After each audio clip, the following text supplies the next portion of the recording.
Okay, it looks like first game is going to be in NWL, the North American Lexicon. And we're just going to plug in our opponent in just a moment.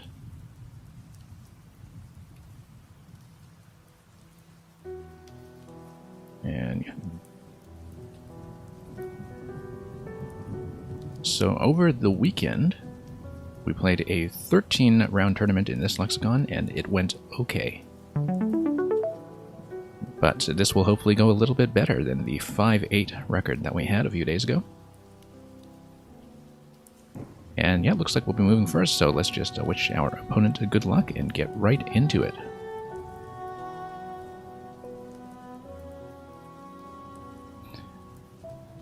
Okay. Kind of clunky with the double I and with some consonants that are not always the most convenient. Kind of tempted to just go CWM. It's going to be a very blocky start with no vowels to play through, and I don't quite like keeping the double I. But yeah, if we have something else that can get rid of the W gracefully, I would gladly go with it, but I don't think I actually do, so let's just do it.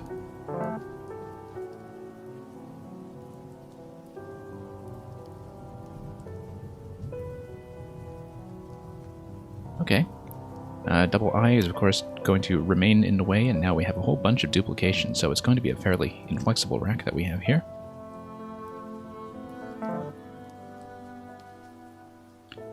Luckily, the I can go to the right of the X, and we'll likely just be unduplicating there somehow.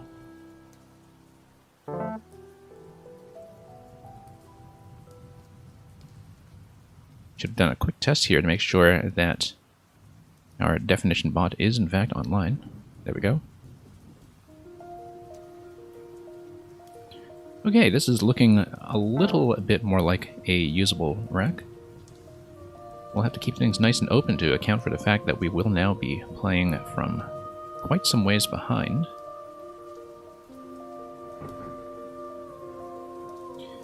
Having the K and the G together is right now a little bit clunky. So we'll see if there's anything we can do with that. Currently looking at potential plays that will just take us down here, but not sure if we have anything that's going to be that useful. And yeah, likely don't want to burn things like the E and the R just yet, unless we really have no better option.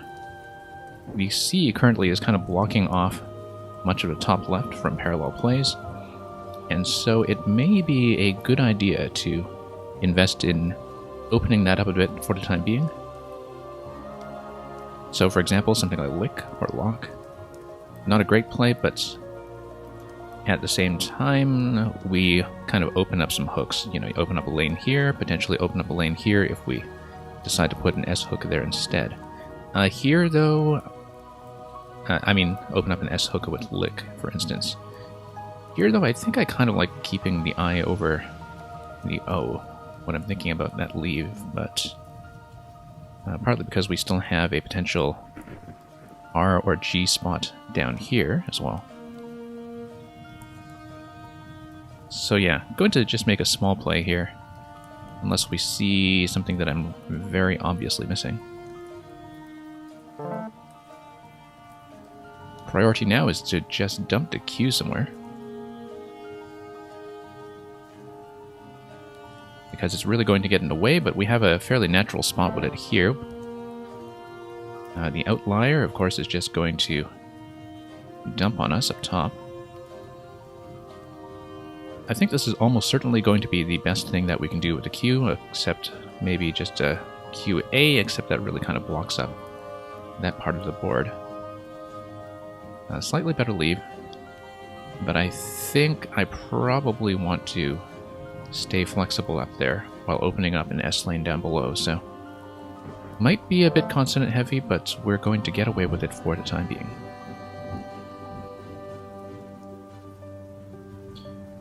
So The U has much less value now that the Q is already on the board. And so, might just find a place to give something a hug. But we'll see. I mean, right now, still behind by about 100 points. The main thing that we'll be looking at doing is just to create as much volatility on the board as we can in terms of having nice open positions to be playing through. And until that point, well, we'll just have to see. Not sure I see any particularly interesting possibilities with this rack when it comes to, say, an 8-letter play that we might be working with somewhere, but sometimes a GH combo as a diagram can be something interesting. But right now, definitely the U is just kind of in the way, so if we can just express our displeasure with an UG somewhere, that might not be the worst thing to do.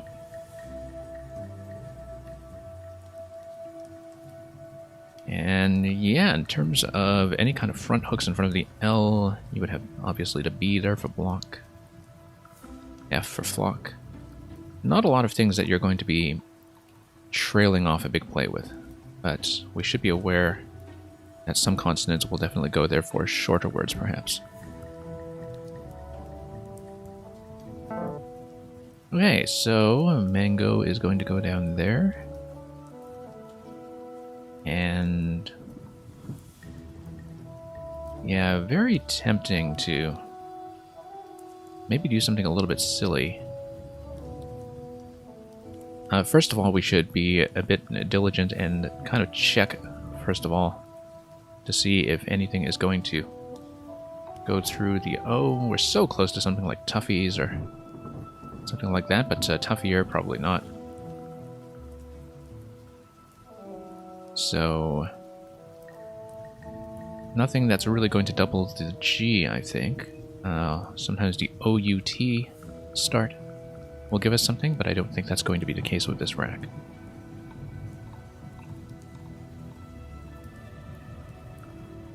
So, in that event, I think I was kind of looking at something silly, like something like UGH up here. Obviously, that's a huge consonant spot for the U that I'm not too happy with when it comes to counterplays. I don't actually remember if it would take something like that. I don't think so. So, yeah. We might have to kind of gamble on this. I don't particularly like it just because of the consonant spot here. But we are just mostly doing a bit of rack management at this point, and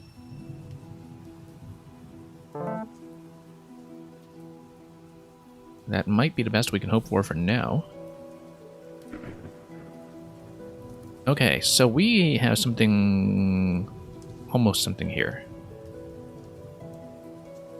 I see a bunch of 8s, things like derivate and so on, but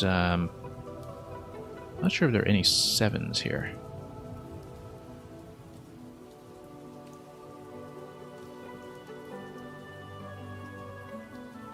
Should just write things down in case we need to look around. Jello Mocha is welcome. Glad we could provide some sort of mid-level waiting room here, as I'm sure people are waiting for the big Eric and Josh collab to be starting up later in the hour. But yeah, we've been fairly regularly streaming some of the club games over here in both lexicons and making all kinds of blunders along the way, so thanks for joining us. Probably missing something really interesting here. Going to consider plays potentially through the G. Unfortunately, not quite what I'm looking for.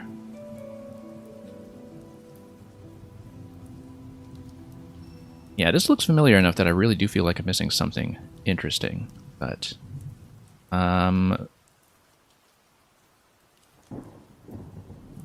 currently looking through the L as well. And nothing just yet. Relative doesn't quite fit. Nothing like reactive or a similar spot on the board as well.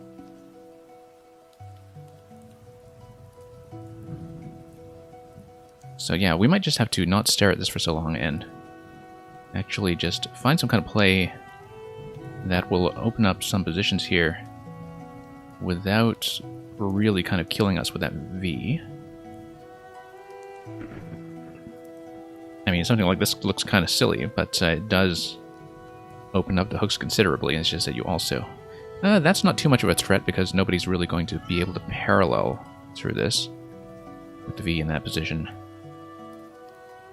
Really feels like I'm missing something massive.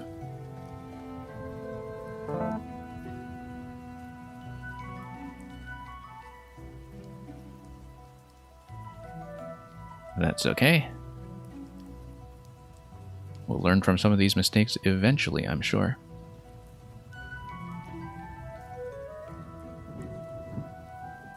Currently just sitting on a bit of a low point situation that has a bit too much duplication for comfort, and is also kind of unlikely to give me very much to work with.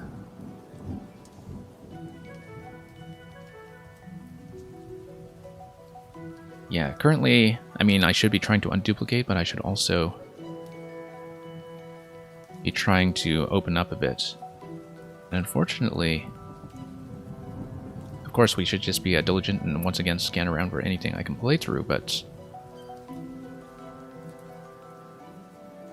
given how vowel heavy we are, not really seeing possibilities through the A or indeed the O.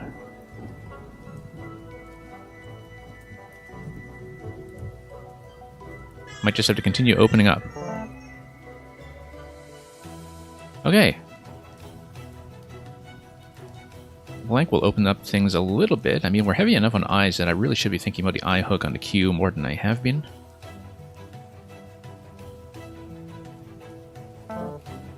Yeah, this is not going well.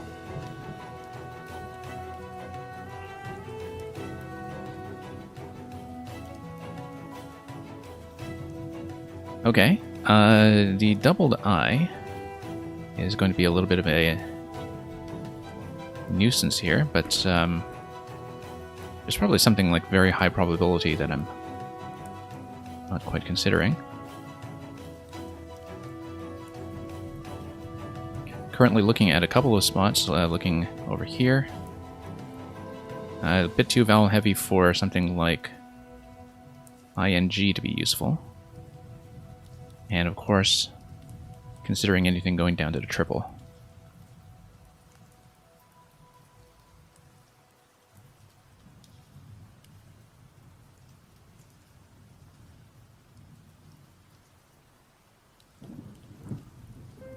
Yeah, sometimes you just have these blanks where you... Well, these racks rather, where you just kind of know you have something and you're feeling completely blind. But...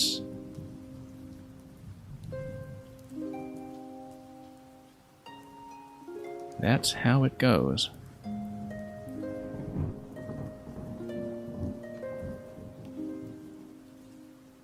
Yeah, the double I is really throwing me off completely when it comes to bingo vision here, but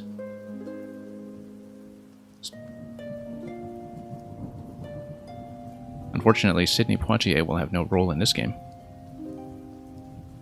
And hey, Aeolian. Aeolian, don't spoil the solution yet if you see it. Because you need to give me a chance to embarrass myself with missing something really obvious first when I'm 200 points behind.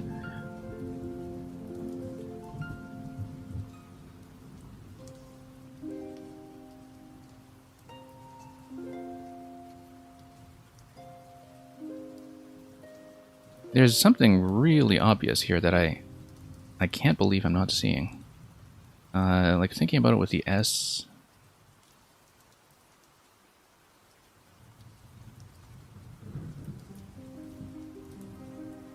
Yeah.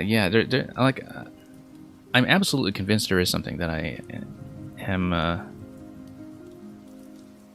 is completely blind to right now. This is kind of why we had a massive slide over the weekend tournament as well. It's just situations like this.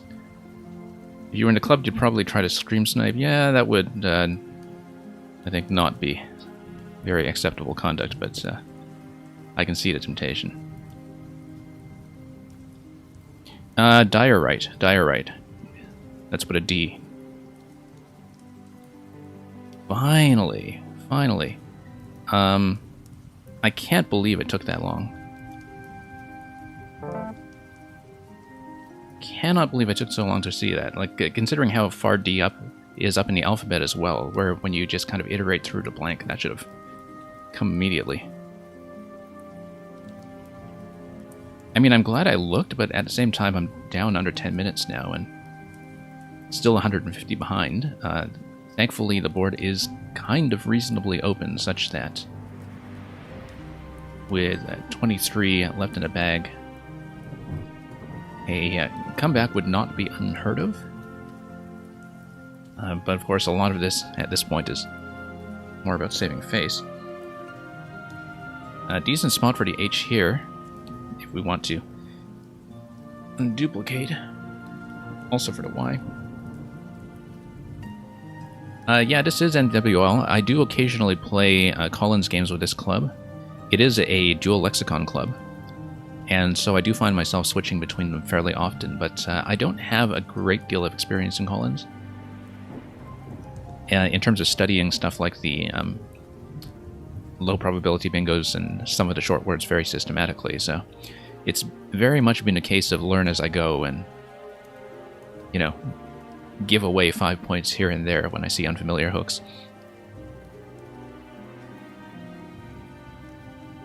But yeah. Definitely still kind of waking up when it comes to board vision, I think, just because that should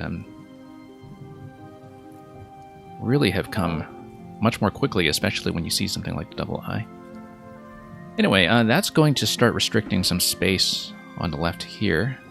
I mean, I could continue trying to open by taking advantage of spots like that.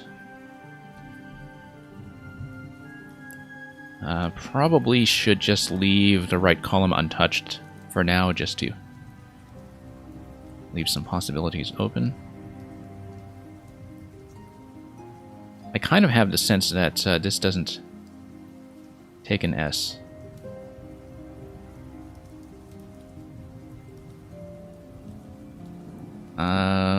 Could also just be looking at something over here. I mean, we could also just do something like that. Basically, leave the A hook in front because we have the A to work with. I assume that would not really stay available for long, but you know, you have to take what you can and just sort of live with the badness of the situation. Let's look for alternatives in case that doesn't quite come together.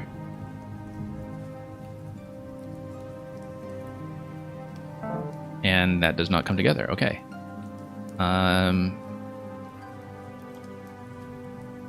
Feels like we can unduplicate the S. Natural spot to do that would be to go down here. I don't like starting there with the B though, because that doesn't really do anything for the lane.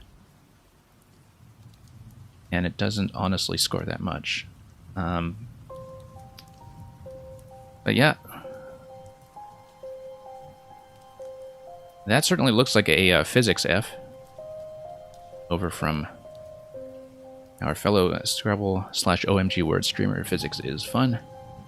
Always making the F available for the paying of respects.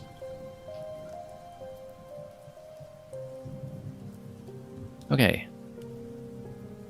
not really happy with what I have available here. Like, I am kind of concerned that, you know, just deciding to play down here would just kind of lock off bingo possibilities on the left side. If I did want to do something with the B, it feels kind of silly to just tag the S down there.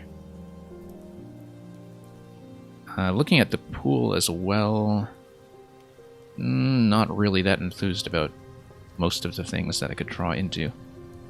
Yeah, I know physics is usually up a little bit before me.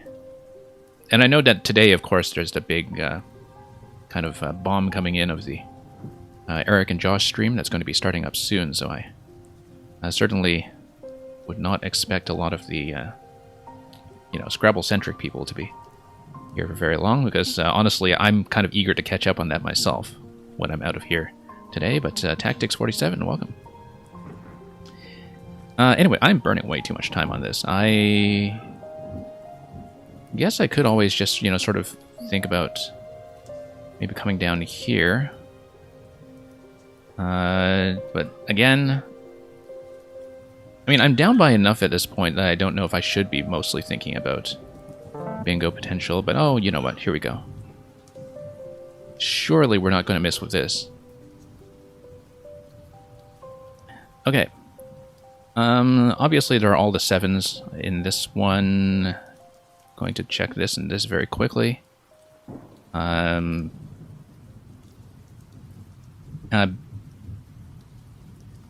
I feel like I've tried Bandiest before, and that for some reason it's registering with me as a phony. I don't know if it was just some kind of previous challenge experience with Bandiest that, like, for some reason I don't like it. And I don't know what that is. If there is a different anagram in there, or if I'm just thinking of, like, a notorious phony like Beaniest or something.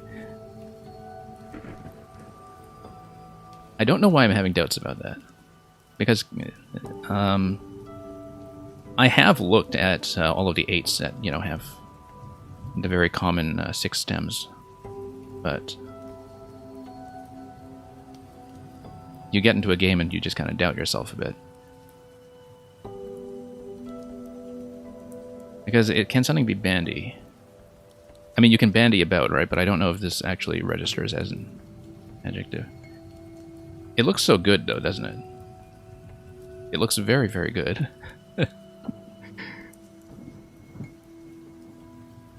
But maybe... Yeah, this is...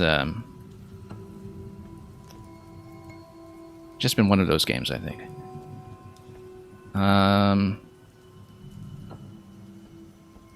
Well, worst case scenario, he knows it, challenges it off. Maybe? I mean, obviously we have a lot of other alternatives, so we can always just go, you know, with one of the 7s down here. Much less.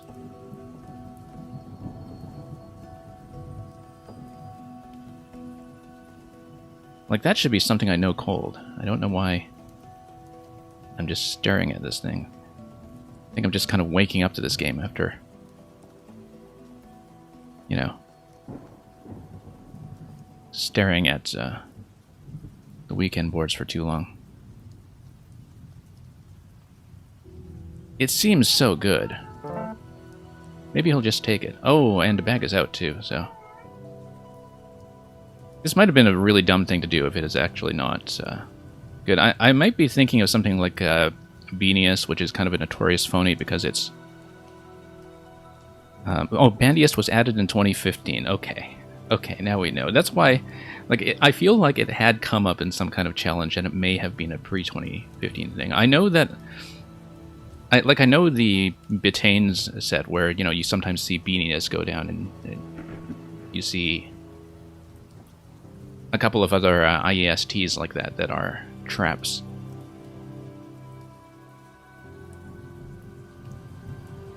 But yeah, it just was one of those, I think, where I couldn't quite picture it.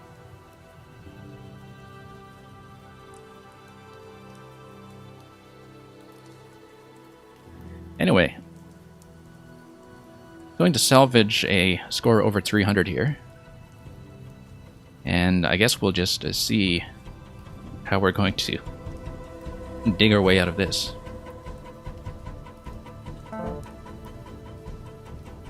Okay, once again, I was pretty sure that this does take an S, so...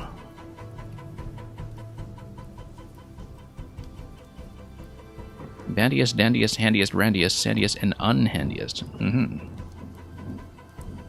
I'm just thinking of what kind of a situation you would have for playing through 3 tiles for unhandiest, and that seems like a handy thing to know. And yeah, Aeolian, I kind of have the benefit of being much more solidly comfortable in one dictionary than the other, and I think that's almost better than just being equally uncomfortable in both. Although, lately there have been some bits of confusion in either direction, so... Okay. Let's see what I'm doing here. Obviously, I'm looking for a way to get rid of the J, but hopefully not just the J. And also don't really want my opponent to play anything off of that. Now, I think my opponent actually has no play with the J if I just go somewhere like this. But I'm looking for something like an out and 2 as well in the very short time that I have available. And yeah, not really happy with a lot of what I'm seeing here. There was just Jug, of course. Yeah, that's obvious. I think that has to be Jug, actually.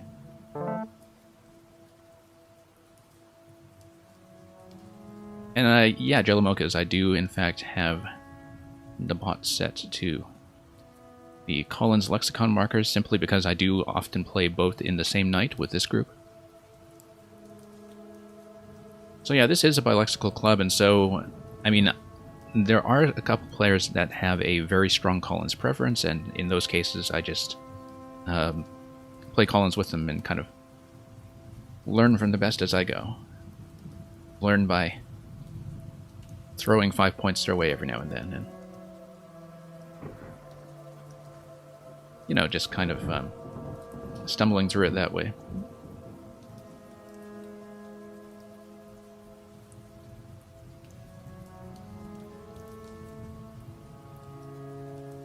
And yet, this is the bot by Scrabble Kitty that we occasionally see on some of the other streams.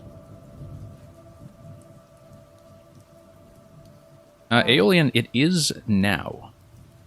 Because Aeolian, that was actually very recently removed in NWL in the 2020 edition, along with a lot of the other words that are considered slurs or, you know, racially insensitive words that don't have an alternative definition. A very similar process is going to happen with the Collins Dictionary, but at this point I don't know what will or won't be removed, because a lot of that depends on whether they are thought to have an alternative definition. Let's do something with the remaining time that we have available here. I was... I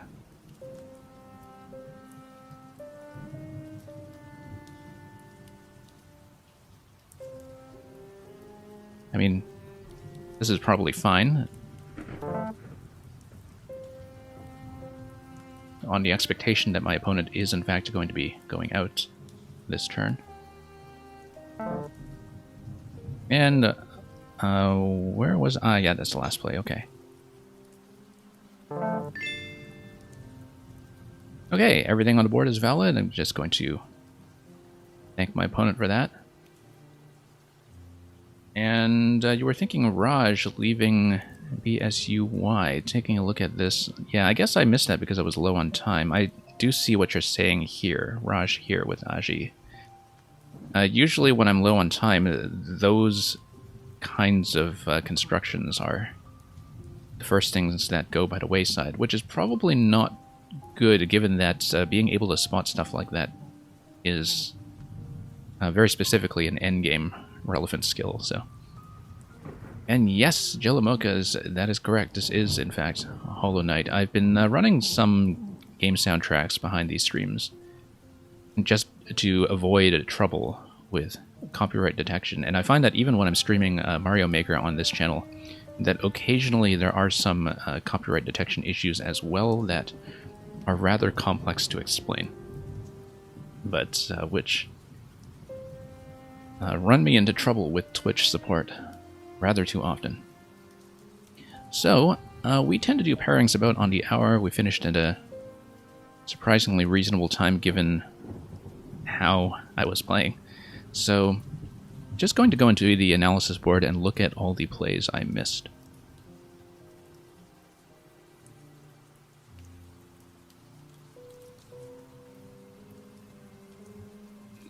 Okay, so this was the opening rack here.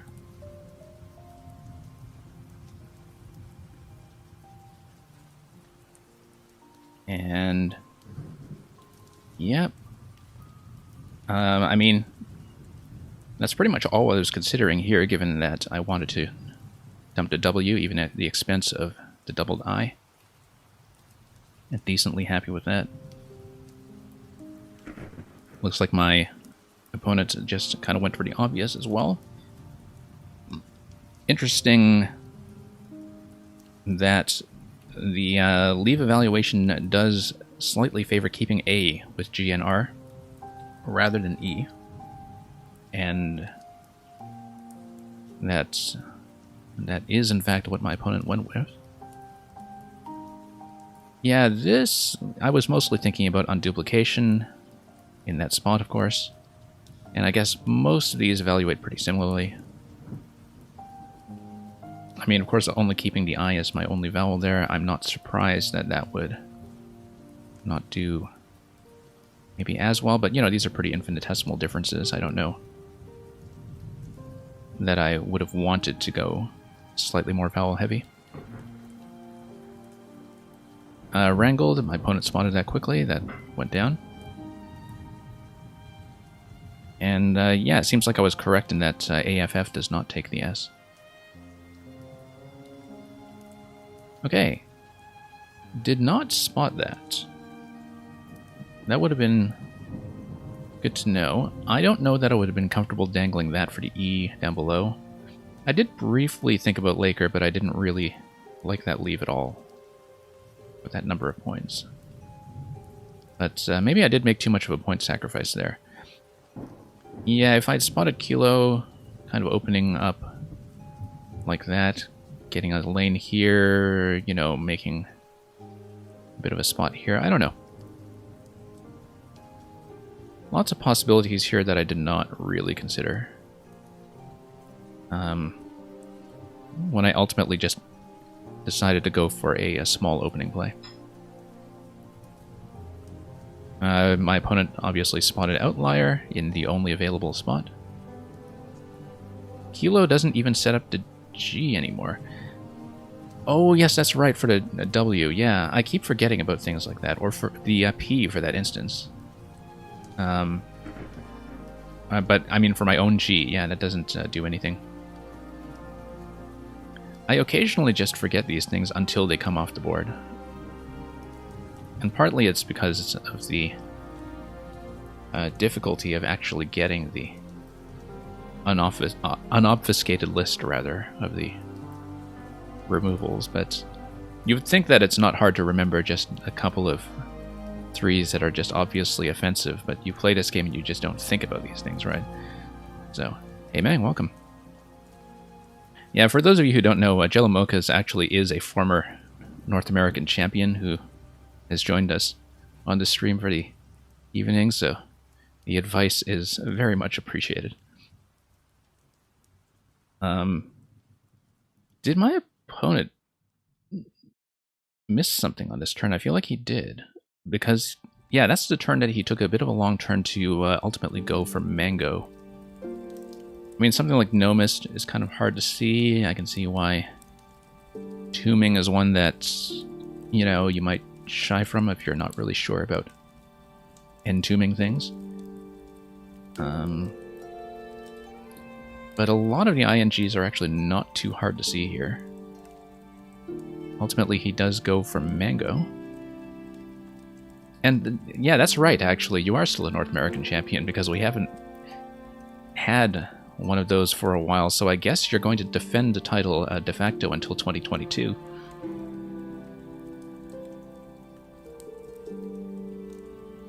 So yeah, kind of a surprising miss. I can see why maybe the consonant heaviness might have been a bit of a diversion there, but even so, you know, playing off the NG combo, you would think that that's definitely something that's was taken into consideration. Now, UG was in fact the equity play there. Again, I was kind of concerned that I would get bombed out there, but with the Q already down and with U being maybe slightly less worrisome than some of the other vowels, particularly for, say, anything through here, I think I was mostly just rack managing at that point. Okay, Fitchit or Fichet, maybe. I don't know. I'm actually not really sure about that. Let's plug that in. Oh, it's a polecat. Okay, okay. Also a Fitchu, which sounds like a sneezy version of a polecat. Rather like this confetti, even though, you know, that would maybe be a bit unwise with 3 S's in a pool. That's maybe a more understandable miss. Okay, what did I miss here? Okay, no 7s and no 8s on the board. At least nothing that fits. I was staring at that for quite a while because I could see a bunch of the 8s, derivate, relative, etc., and things just weren't really going. So I think finding some kind of non-blocky way to get rid of the V was maybe the right idea, but I don't know if the opening I went with was a particularly effective one. Anyway, my opponent is just kind of playing into the blank as much as possible. Kind of interesting that he wouldn't dump the V there, but maybe this just kind of escaped them. Because definitely if you spot the V play, you dump the V, right? Especially if you're ahead by so much and you have an interest in closing, considering that AFF takes a ton of consonants in front. Aeolian, how do I pronounce CWM? I've always thought of it as Quim for some reason, but you know, I don't speak Welsh, so.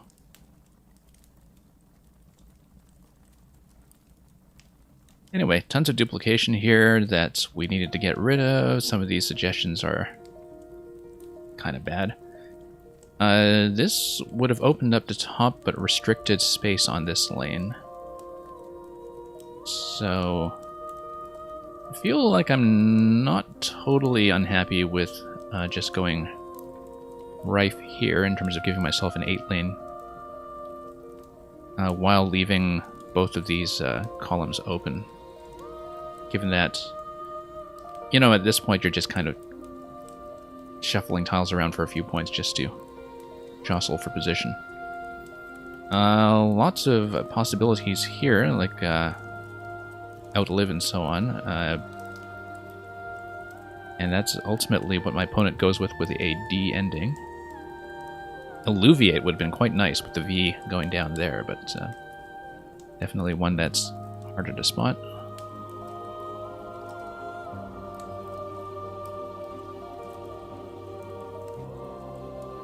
And yeah, Diorite took me forever to see. It's actually the only 7 that would have gone down. But it should have been one that came to me very quickly, and so that's a sign that something was not quite right. Interesting that these positions here, and I really should have considered the AF hook as well, so as to not dangle this, but I think I liked the position of diorite in this lane partly because it would open additional lanes, and I was still thinking, okay, you know, creating more lanes at this point can't be a bad thing. But between these two choices, yeah, I mean, I guess this has some volatility, but the volatility might have been what I should have been thinking about, maybe. Because then you leave this lane open, etc. I don't know. I don't know if that's the right way to approach a comparison like that.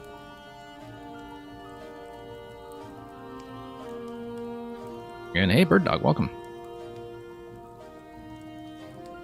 Bird Dog, been enjoying crashing against your puzzles lately, as you have probably seen. There was that one that I think I had a bit of an unintended solution to, and I still kind of want to go back to it, the detonation puzzle, to sort it out properly. Given that we've been looking at it for 2 weeks in a row. Yeah, don't know if my opponent actually would have gone for any of the Z plays here. Obviously, the priority would have been just to get rid of some O's. And yeah, probably setting up for some kind of big Z play here or here, given cooperative draws. But it seemed like there he was mostly dumping O's. And yeah, Bird Dog been moving through some of them slowly. I was stuck on the Flying Pow one in the previous session, but I do plan to go back and see if I missed something really obvious, as may sometimes be the case. Anyway, what are we looking for here? Yeah, I was kind of thinking about why plays down here. I never really considered the B hook. But then that's probably why, you know, I wasn't thinking about heavy consonant followed by B, because I was so focused on using this for a heavy consonant if I ever wanted to. And so yeah, the B hook just kind of escaped my notice. Though I was not happy with the play that I went with. Oh wow, that's a miss. Can't believe that. Oh yeah, no, because this was the play where I wanted to open up lanes, so since I was concerned about this being closed off by poor up top. And yeah, Bird Dog, I know that most of the attendance here is going to be from people that are on the Mario side, with a couple of Scrabble guests tonight. And so I do try to keep things roughly explicable. There is a fair bit of crossover, I think, between the kind of thinking you apply to this game and what we do with spatial things like one-screen puzzles sometimes. Just very different basis of knowledge, I guess, when it comes to what your valid set of moves is. Anyway, Azoted would have been spectacular. Even just Azote would have been great there, actually. But anything leaving the Z there. Interesting that a Doze scores that much better. Oh no, that's because the Z isn't actually on a heavy spot, that's right. Otherwise that would be a killer play of much, much more. That would be much deadlier.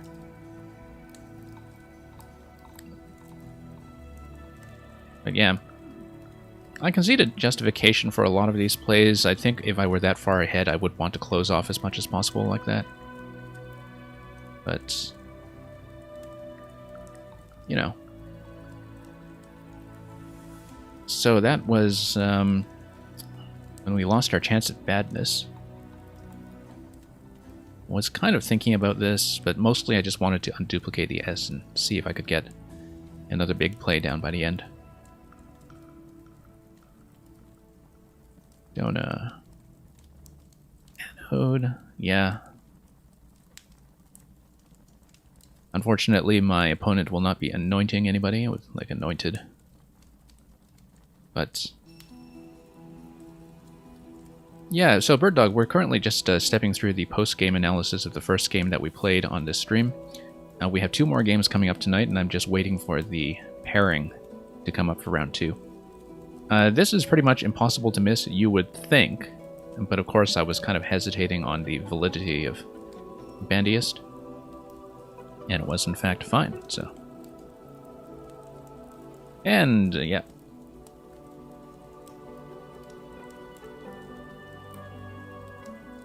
And Jellimokas, of course, is here for Scrabble, as we would kind of expect, although, I know Jellimokas because I think it came up in chat in maybe Josh's streams or one of the other streams that you also have some kind of very considerable piano background. And that's, like, we don't play on stream, but that is content that comes up in chat surprisingly often. So, lots of stuff you can be here for as well for when we're blundering through this game. And there we go, Zine.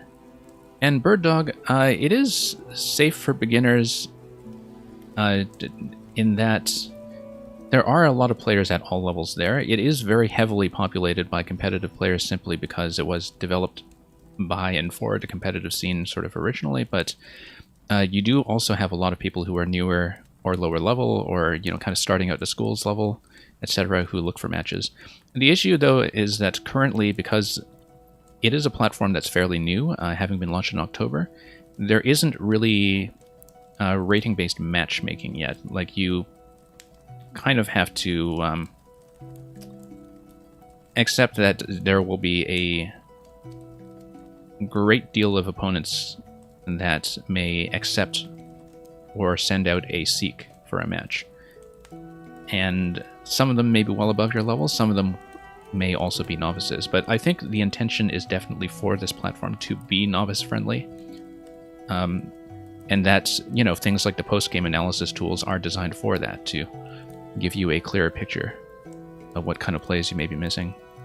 So here's the Raj idea that Tactics brought up earlier. And I'm just kind of looking at my opponent's rack and seeing if we might have, you know, missed any potential for an outplay there, but again, it kind of depends on what you want to do the next turn afterwards.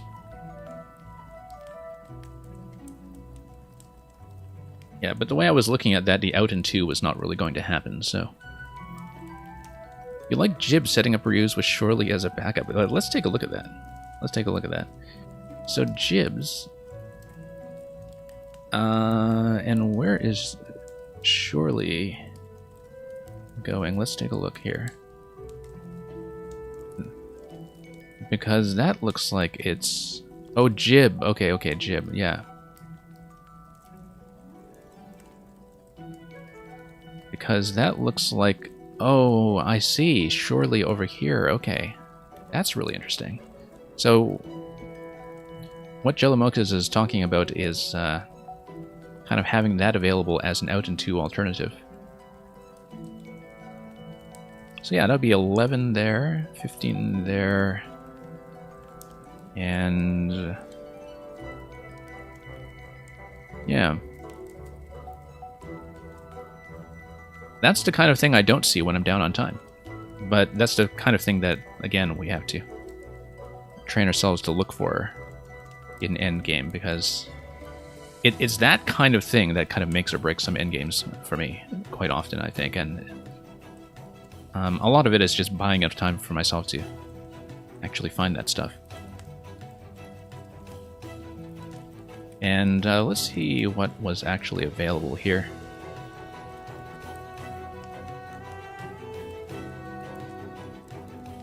And yeah, looks like something like that would have been great, but I think the sequence here was pretty much as it should have been on my end. Let's go back to the J-play and where you're talking about Jurels. And yeah, I guess just through here as well. And then we have 2 spots. Yeah, because even when we're down by 100, I think it is pretty much vital practice to be looking for that kind of stuff, because I do have some trouble with out and 2 sometimes when we have these really blocky racks at the end. Okay, so we should have round 2 pairings coming up in just a bit, but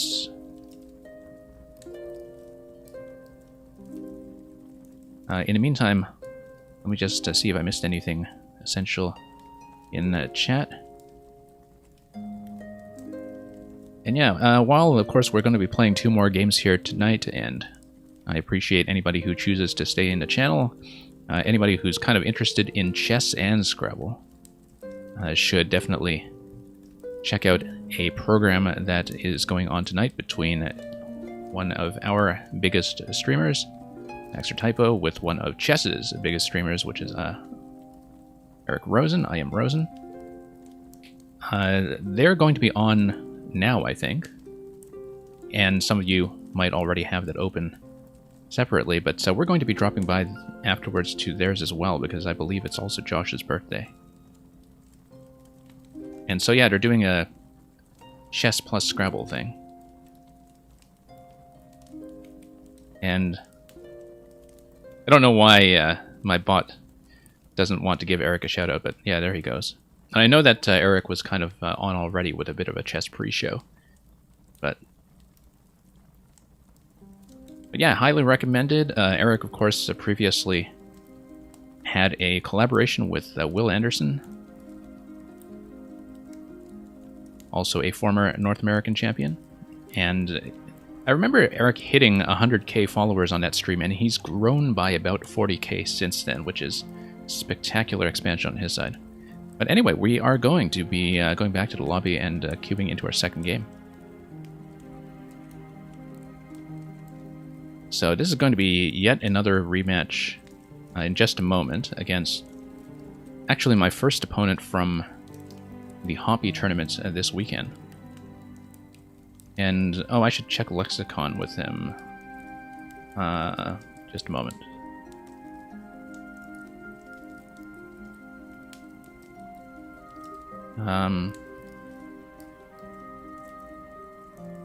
We usually play NWL, though, because I think he's another sort of NWL dominant, but open to Collins player.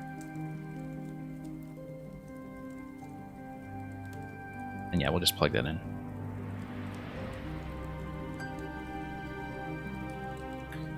Josh is 27 and he's talking about getting old. Well, the perspective will hit him in retrospect, I'm sure. So, here we go again.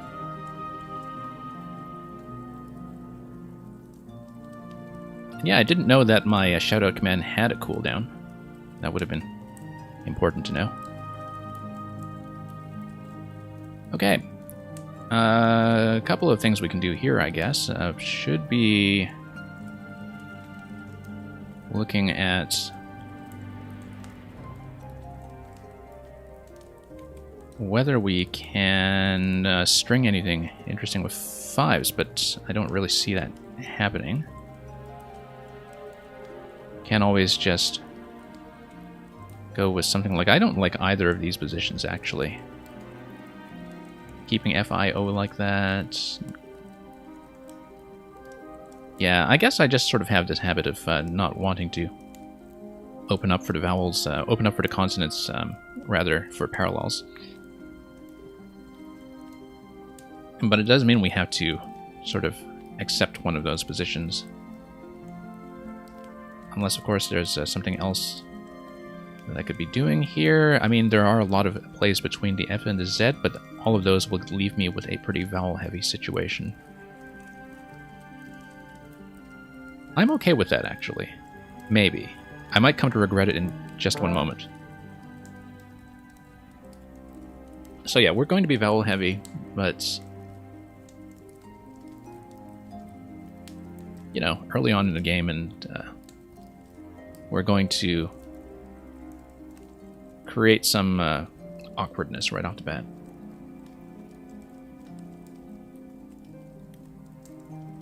That was quite possibly also a bad idea, but we'll see about that.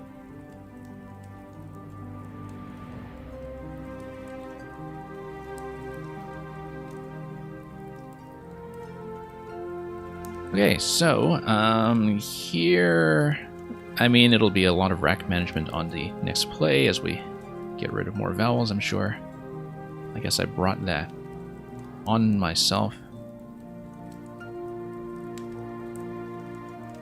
You know, maybe play off a 6 or something once the room presents itself. I assume that a lot of the potential parallels are not really going to be a consideration after my opponent moves anyway. But, yeah, OF is always kind of awkward because you only have the F and a T going at the end there, and the O on top, which is maybe sometimes useful because, you know, you can just go like moo or something for 20 just to open that up a bit. No, sorry.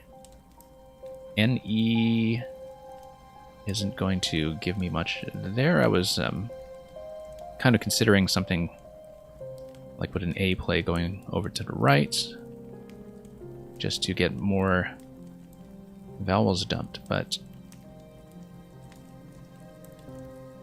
let's just get rid of that. Okay, closer to something. I mean, I guess we were asking for vowel trouble with that first play right off the bat, but okay, we now have the opportunity to just make another move here. I kind of like keeping the R hook open for myself for future purposes. Looks like the priority right now, though, should be definitely to unduplicate the I. And yeah, I don't know that we'll have a particularly big play here. Okay, so it's because we're building towards something that is bingo capable. This might not be bad. The I in a position before a bonus tile is not really as bad as it seems, especially with 1F already on the board.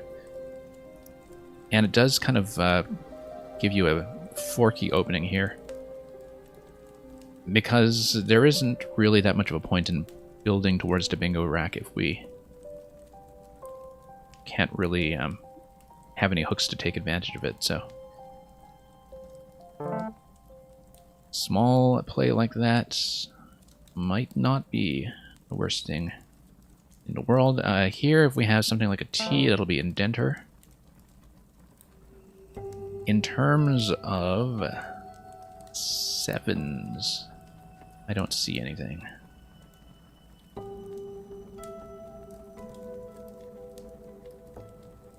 Anyway, the D does go at the end of curve if we have something to make use of that.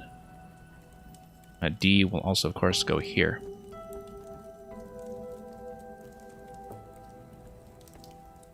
Yeah, just going to be a little bit diligent here and just make sure we've properly considered this rack before we write it off. Unfortunately, we can't have one of the Nendroid toys or something like that, but I feel like once again just kind of doing some rack management here is not the worst idea, because then we can reopen the top. And then we're going to be drowning in ends.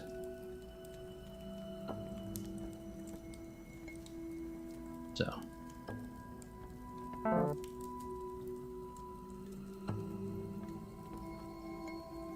and yeah, I guess that was also Collins only. I did think about andiron, or andiron? Yeah. It's got to be andiron. I did think about that, you know, were the E and A, but the Collins equivalent was not there, so... probably want to get rid of some N's here. Even at the expense of having to dump off the E, which... NE is always a little bit deceptive, I think, because it's never as convenient as I want to be for books. So we can have none, or we can have 9. Given how many O's are already on the board, for the sake of balance, let's go 9. Okay, here is something. This is enamors, and it's something else. Not that enamors will... Well, I mean, it would fit here, so... There's something else in enamors as well. I do know this rack. At least I thought I knew this rack, but... Oh yeah, oarsman. Let's think about 8, just briefly. Don't know if there's anything else other than enamors and oarsmen. I don't think anything hops to mind. But let's just look at any 8s that might give us something. Otherwise, not going to spend too much time on this given how down in time we are, so let's just take a look at what we prefer. Enamors would be like this. Nice thing about playing online is that you can prototype some of this stuff. Oarsman would be like that. Don't like the vowel in either position ahead of this guy. This would kind of be a little blockier, but I don't know if that makes the biggest difference. I think both the E and the A there are kind of risky.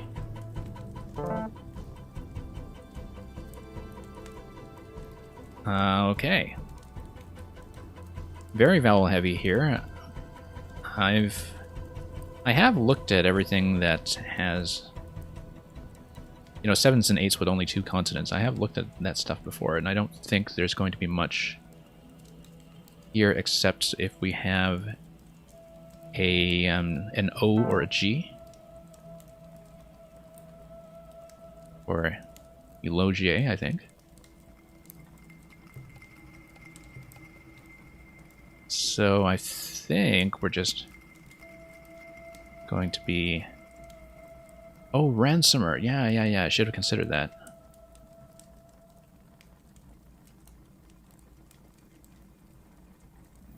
I don't look hard enough for 8s sometimes. It is something that's kind of a known weakness that I've been trying to work on, but...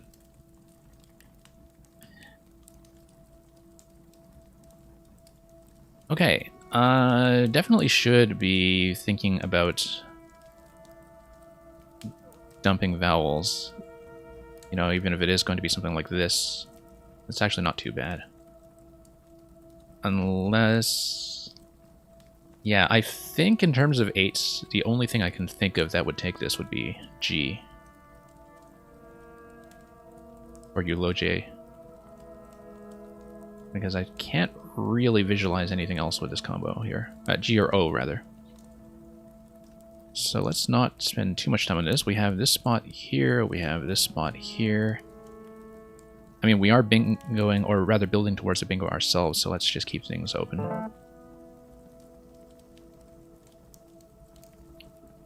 Okay. Ague-like. Oh, wow. Yeah, okay. No, I did write that off much too soon then. Because of the K here. Yeah, I see. I didn't even think about the like ending, and I usually do spot the like ending fairly quickly. Dittoing. Yeah, dittoing's definitely good, I think. I don't really see a great reason to question it. I have aleatory. Aleatory will fit here over the R for not many points. So let's just kind of put that as a backup choice unless I find something much better.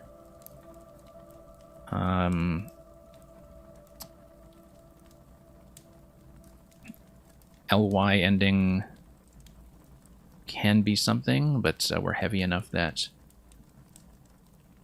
on vowels here that I don't know if anything will be going through here.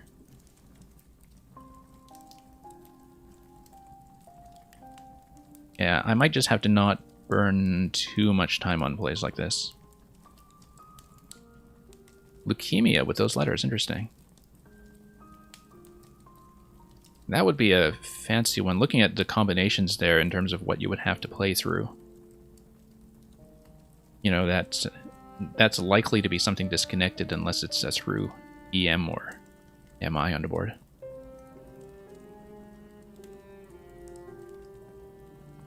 Okay, let's see here.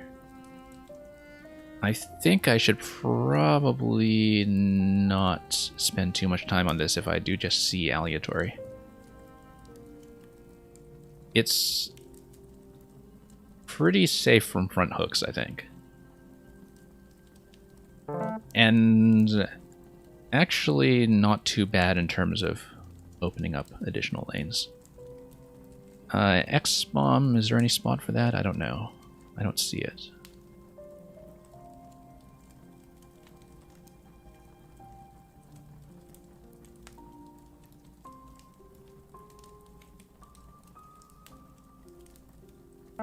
Okay.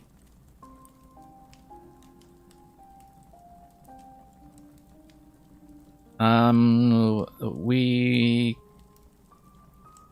have some places we can go with an X, of course. Like, nothing that would be an X-bomb exactly, but just, making sure I'm considering plays like that. You saw Acylate. 2B. Oh, okay, okay. Acylate. Yeah, the sort of acyl beginning with ACYL can be a little bit difficult to visualize unless I was looking at the 4 first, I think. I think that's just one of those where you just have to know it by alphagram. And just sort of think about that blank designation with the C. But let's see what I can do here. X does go here if we just want to do something simple like Ox. Pretty reasonable leaf to work with that still has tons of potential, I think. Should think about the EX beginning just in case there is something spectacular. But I think I'm pretty happy to just go with Pox.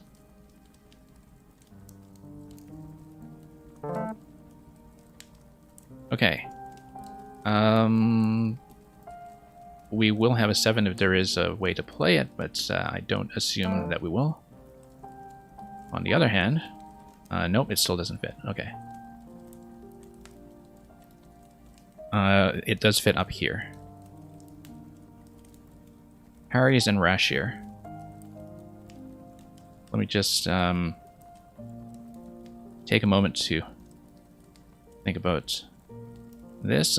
I don't know if there's a particular reason we would want to play Trashier and open up the parallel down there. I guess it is better than opening up the additional lane with, I mean, that's not really that vulnerable considering there are no P's to go in front of the SI.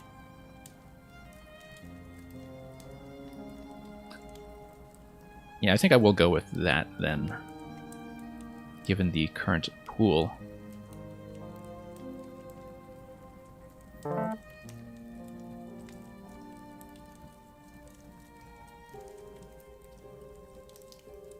But if I were not this low in time, maybe I would think about that more carefully. But I feel like that parallel is sort of less of a risk than opening the lower spots. You know, particularly for any big J place that could come across here into the R. like Jurl or Jarl, or something like that if you look at the pool. We should be thinking about hedging against the Q stick. So let's just kind of keep the U floating around. If we do draw into the Q, I mean, you have a Q spot up here. QI or QUA would go there just fine.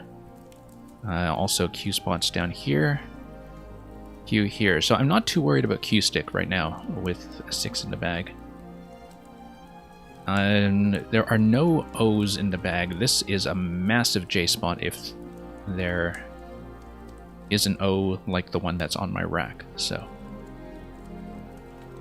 that's something to keep in mind, that so we kind of hold the O for such possibilities.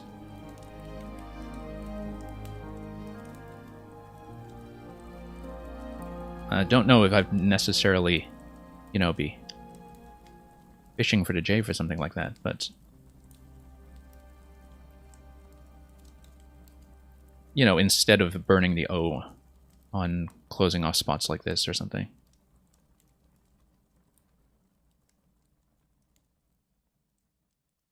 Given the state of the pool, I'm also not overly worried about bingos down these lanes. I say that sometimes right before I lose, but we'll have to just kind of assess risk here. But yeah, obviously a lot of potential for Q play. That's going to be, you know, 40 to 50 points there. And we are ahead by enough that I can soak it, I think. But we'll have to see. I mean, as I get into endgame here, I don't want to have too much clunk. Now, pretty sure my opponent does not have the Q, because otherwise he would not make that I play. So the assumption there was that Q was one of the last 6 in the bag. Also thinking about whether he would have tried that if he had a J, because notice how if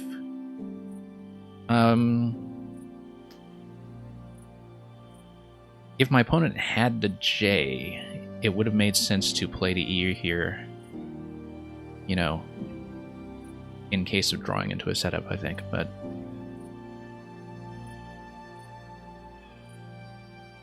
I think the idea here should be keep U, keep O.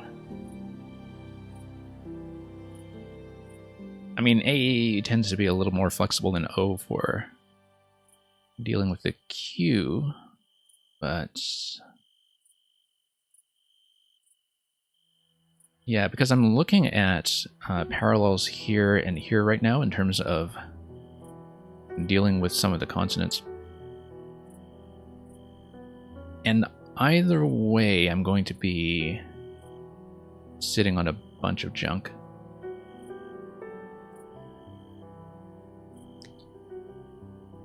But I think keeping the O for the J is not a terrible idea, given that we do have places to go if we pick up the Q. So yeah, Q will go down here. We'll also fit a small play down here.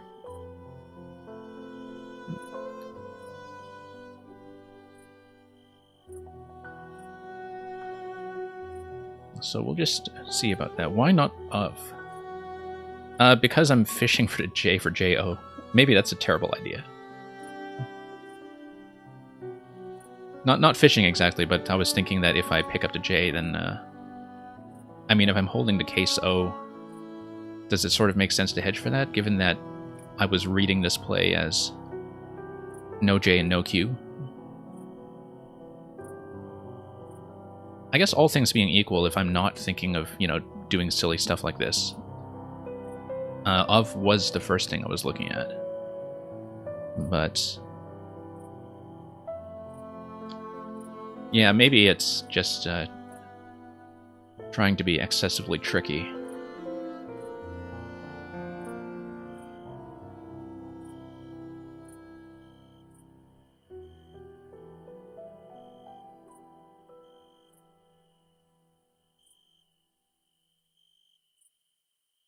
I don't know. I do know that sometimes I do find leave inference to be one of the more challenging advanced elements of the game that I don't quite have a handle on yet. So,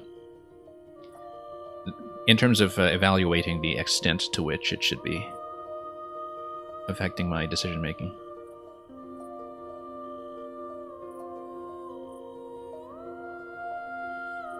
But I was pretty confident that my opponent wouldn't have done that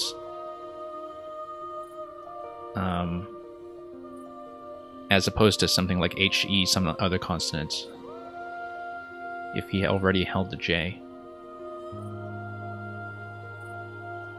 And there's some possibility that he was kind of holding double I as well, because, you know, if he's thinking there's the Q in the bag, surely he would think about keeping the I, although interestingly, there aren't really QI spots once you block that.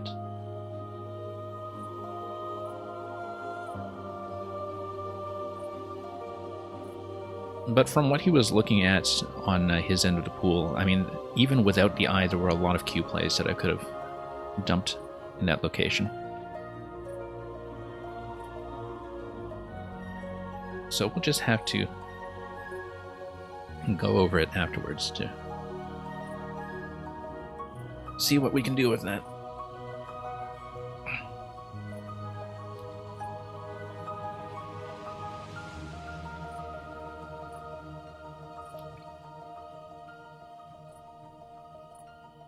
Okay.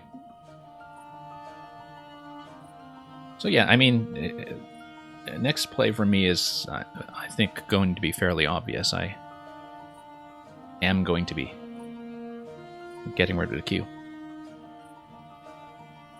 And so, I don't think it's going to be especially interesting. Also, just looking at whether the Q could go anywhere more interesting than, you know, the obvious places being just here or as a backup over here.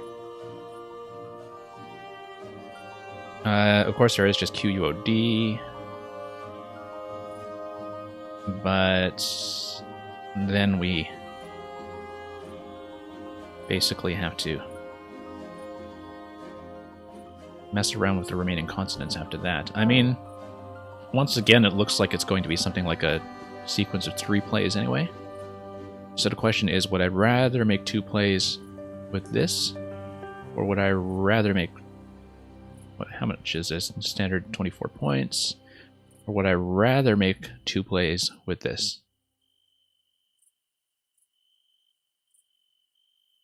And I should look around to see if this is just the wrong way to think about it entirely. And, I mean, obviously my opponent's holding I, so if I do this, QI goes down. Although I don't know if he would do that and just leave JEDT. Let's just do this. I don't think we'll be stuck necessarily. We do have plenty of places to make small plays, even if things are a bit weird. I think this puts me ahead by enough that I'm not too worried about J plays, which at most are going to be, you know, dumping the J over here or something like that.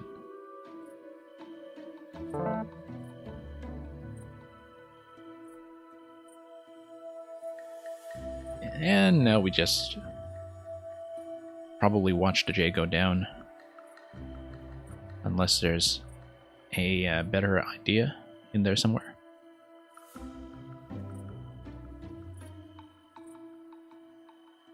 And then we just kind of play through this and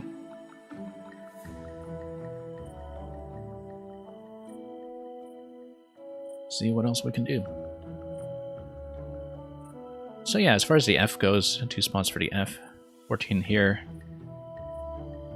12 down here, so if we maybe play off GL somewhere else, then, you know, somewhere simple, then we can threaten that. Although, I kind of think that if my opponent just dumps to J here, we should think about whether he will have an out in 1. Because DEIT does have usually some flexibility.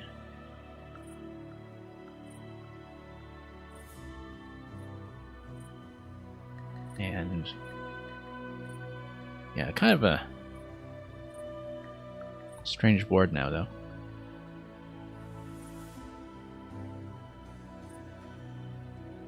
Yeah, and this ball up here for 35, that really was kind of a nice parallel. Just to get rid of some of that stuff.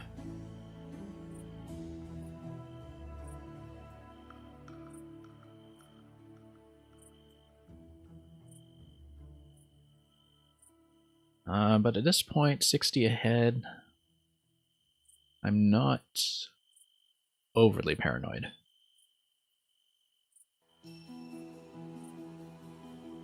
So we'll just see how this goes. And yeah, in the meantime, maybe I should look for other things to do with LG as well, or perhaps even anything to play through with all three, but I don't think that's going to happen.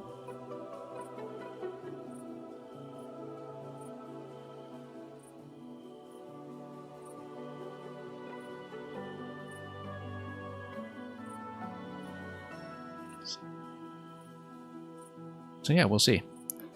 I don't wonder what he's considering. Maybe just looking for out in 2 in general. And yeah, it looks like he'll go for that. Should look a little more carefully for whether or not my opponent has an out right now. Kind of looking at plays through these tiles. There is, of course, just diet here.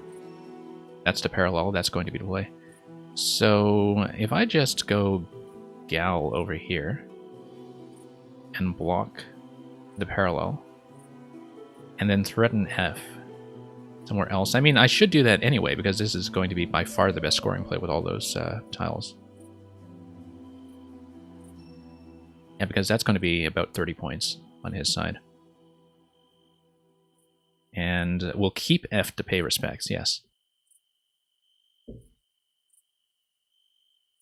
So yeah, I mean, even if we do see an out, I think blocking this location is the right idea.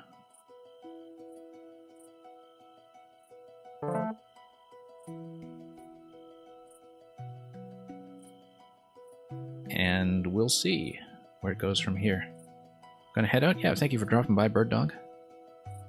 We'll be back with Mario Maker for the rest of the week after this, so see you around.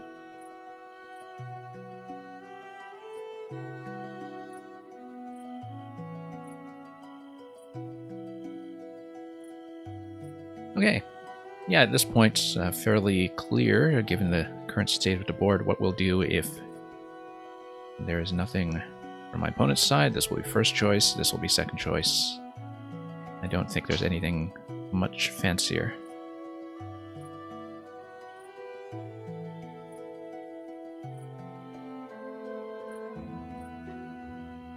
So we'll just sit back and see what happens.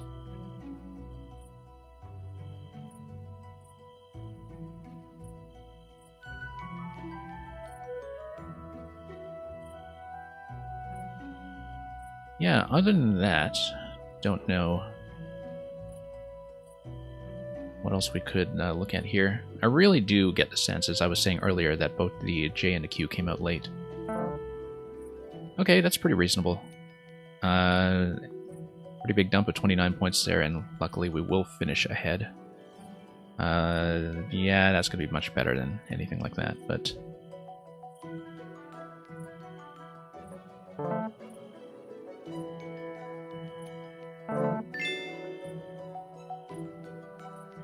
Okay, so going to scrape by there. 456 to 427.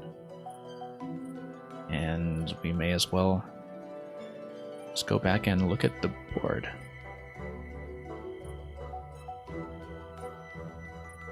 And thank you, Tactics47. And congratulations, Tactics, once again for your performance during the Hoppy tournament this weekend. Let's take a look at how all this went. I don't know how much time I'll have before the next pairing here. I'm seeing in the club chat, which is not displayed right now, that in one of the other games there was a missed 11, which was recalibrate through Brat. So we might tour around some of the other boards and look at things like that later, but for the time being, yeah, it looks like Fez was basically the equity play in some configuration.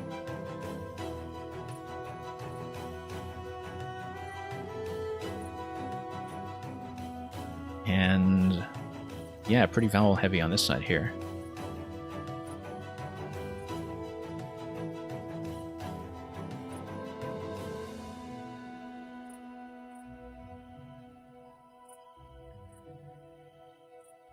Yes, just had to dodge into the chat window for a moment, but let's see what's going on.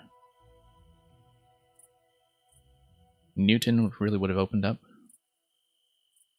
but yeah, not much for my opponent to play through. He'll go with 1. Moo, I was pretty happy with, even if it was still a vowel-heavy situation.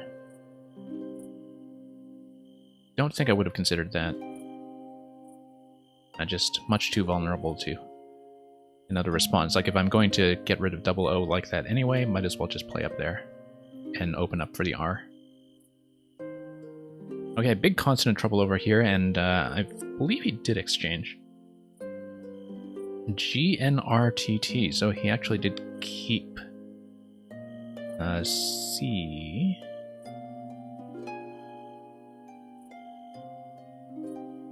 Yeah, that's kind of interesting. That he kept CT rather than RT.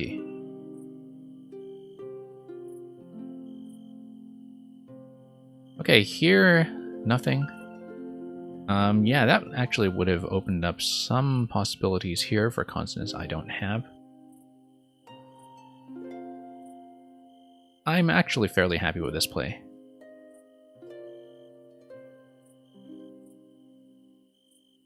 Lots of 6s here just to kind of dig himself out of the C's and V's. I wouldn't say lots of 6s, but definitely he was looking at curve and just kept CT once again.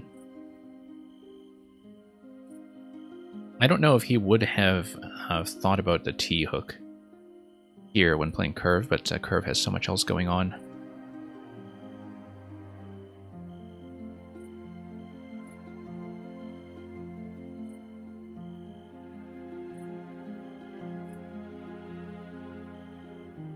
Okay, once again, nothing here.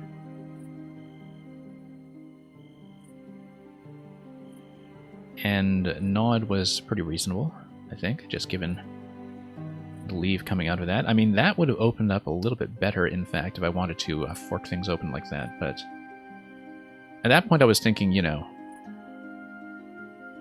this lane was fairly flexible. This would not have made it more inflexible, I guess, unless... Yeah, I guess with one tile here, that's not worse, but... I think I'm happy with keeping the I in this situation. Oh, interesting. Up curve, that would have been a fantastic parallel extension there. Very difficult to see, I think, but 48 points. The liability, of course, being the all-consonant leave. Yeah, not a great leave, but just a very stylish way to go.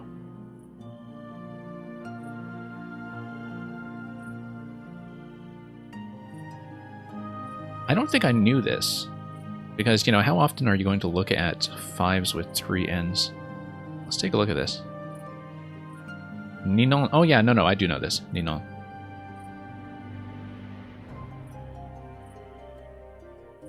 I think it just sort of escaped my notice in a Scrabble context because, you know, you're always undoubling other stuff like vowels and so on. And that dealing with a 3N situation doesn't always come up. But yeah, mostly just looking at playing off 2 N's at any cost. I guess Neon would have been a little better at opening up than None, but I guess that depends on what we are thinking about in terms of this hook here. Where here you would be thinking about either an I start or like a consonant I start. Whereas NE will take some things, but never as much as I would like. Unfortunately, no S or anything for stockier. So Necker will be a pretty reasonable thing to do. Okay here would actually have been pretty good, I think, given that you create the E lane, even if it is the one that's, you know, beside the triple column, you would create the E lane with a very bingo-prone rack. And you can see how well that evaluates, in fact. And if you consider position, like, I actually think that would have been very reasonable, given that, you know, you've got T and E down here. You've got just lots of things to work with.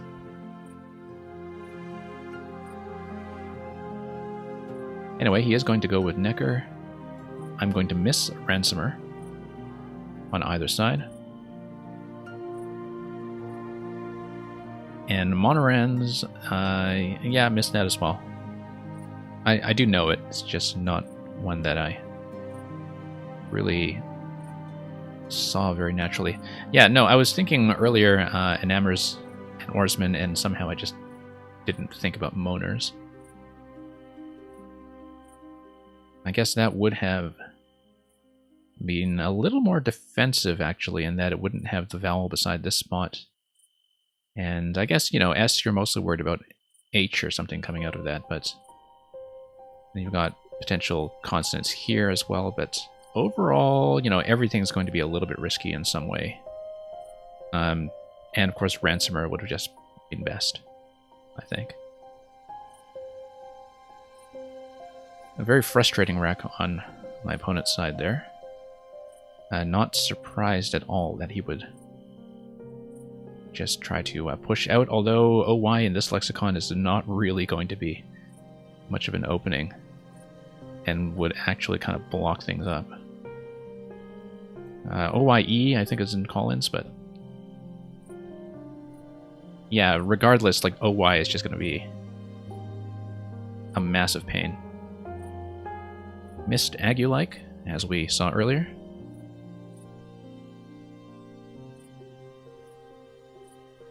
And I see what's happening there, that even when I was thinking of 8s, I was somehow still thinking of myself as playing with 2 consonants rather than 3, even though I should have been thinking about having to designate the blank as a consonant pretty much in almost every case that isn't eulogier. And so, just a very big miss here. Lots of words like that, you know, you've got ague weed and so on as well. Surprising number of weeds, actually, when you get into the 8s. You have all kinds of weeds. Dittoing is looking pretty good there. I like it better than omitting. Oil tight, look at that. That's a fun one.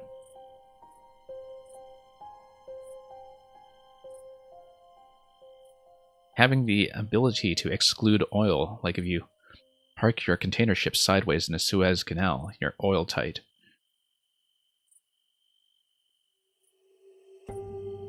Anyway, missed acylate here. Alkylate, look at that. Although, of course, if you saw acylate in this position... Actually, I mean, all of these are a bit risky. Like this goes over there. Alkylate, well, I mean, you know, triple risk is always, or 9-timer as it were, is always dangerous, especially when you open up this as well. Like, that's super volatile. Especially when I would only be ahead by a bit. But... so yeah, aleatory scores much worse. Oddly enough, it feels kind of safe. Relative to all those triple spots. Like, it's easily the worst scoring bingo.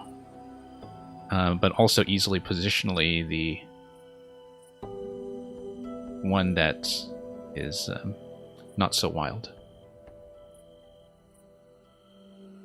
Yeah, I guess that's going to be a play. I mean, he's not behind by that much. I think vibes probably would have been better here. Given that, you know, this isn't really going to be setting up for a bingo right away. But on the other hand, you know, getting 36 points without spending one of the S's... I guess if you're unduplicating one of the S's, I'm much more likely to want to play one of the S's in a position like this. Particularly because, you know, these endings in A and L aren't really that dangerous. But I don't know if that's a good way to think about it. Pox is what we go with. I think I definitely wanted to keep E there, so... also because I have lots of places I can go with H. And so I am pretty happy with this.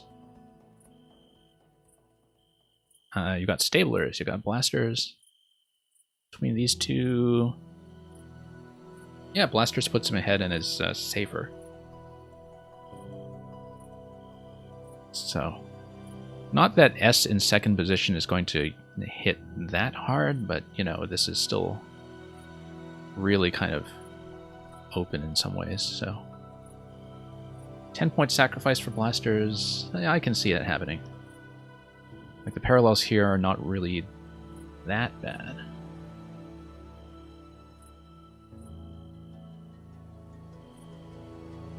Anyway, we did see Harry's, we did see Trashier.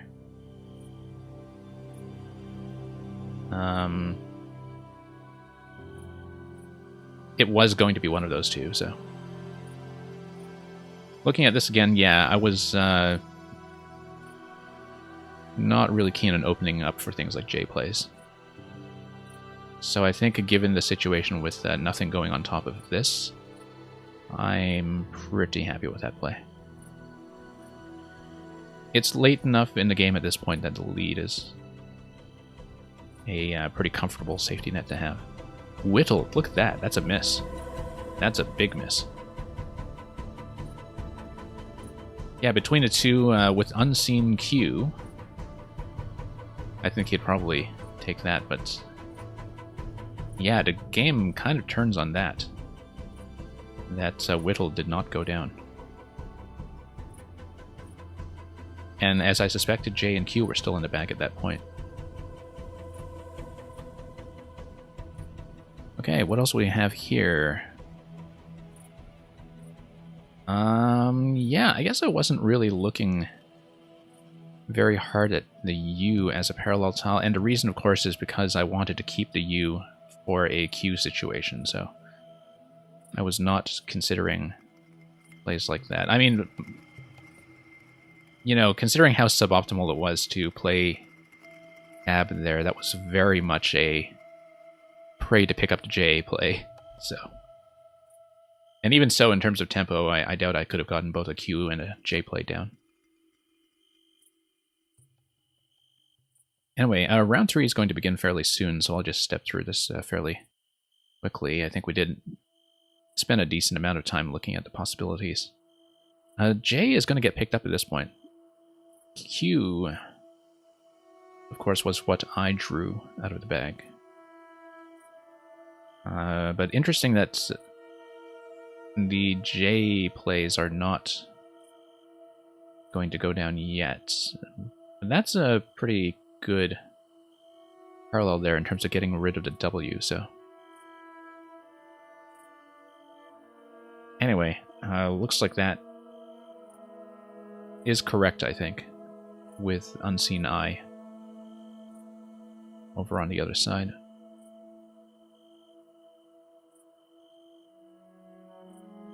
Oh, Egypt was kind of a miss. Although, yeah, that would have not scored enough to catch up. I think at this point the game is sealed after Quad goes down, so...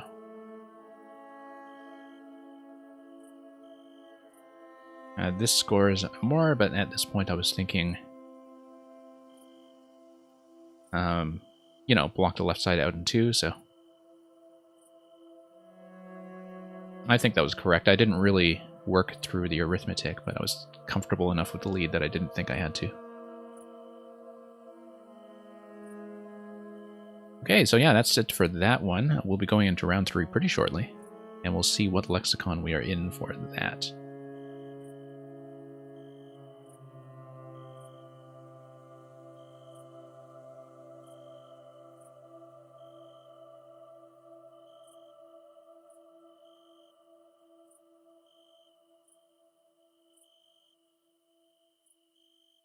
And yeah, not as many of the Collins players in the group as usual today. I've had some weeks with this group where it's just all Collins all the time, but today has been very clearly an NWL night, and we'll have one more coming. Kind of want to see that other game that apparently had the missed 11, but we'll not have time to look at that right now with the third round incoming. So we'll just hang on tight and see what the pairing is.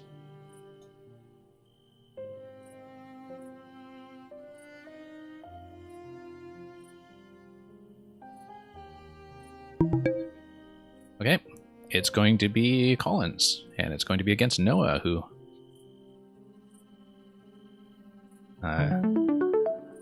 is much more comfortable with Collins than I am, let's just say that. Okay, way too heavy on vowels. We are going to need to do something about these E's.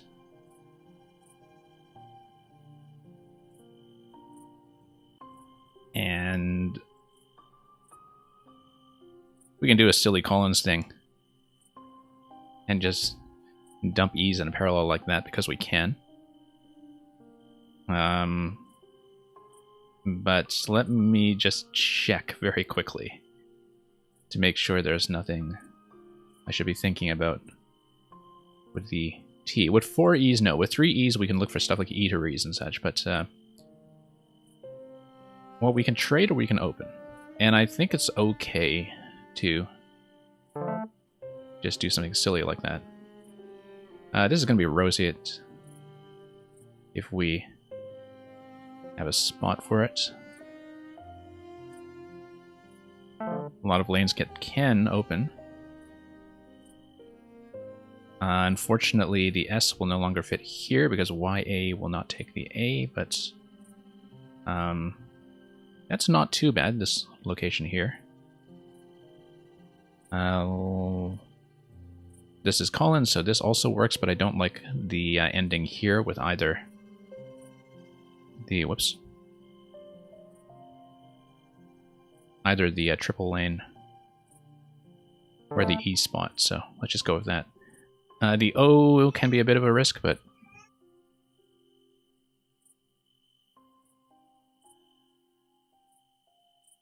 we'll just play through this and see what happens. Aunties is going to go down. I'm sort of thinking something like Fairy. Obviously the I is in a spot that could kill us if there's a Q on the other side or something.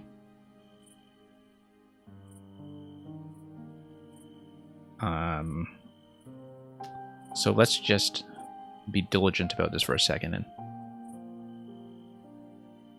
make sure we aren't missing something really much more interesting. Okay, well, the I is going to be a risk. Particularly because the R does take things like U's in front. But I like the leave. I like getting rid of the F and Y this way. I mean, it is going to open up this way as well.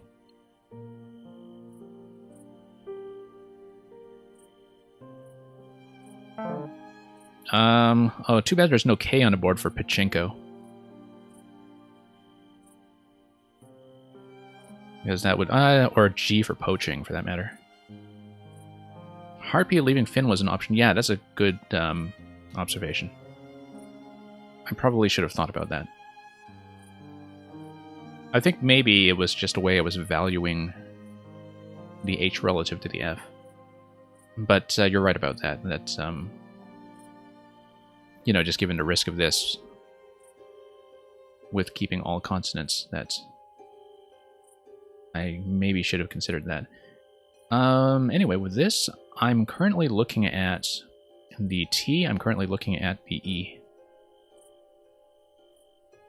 So poaching was not here, pachinko is not here.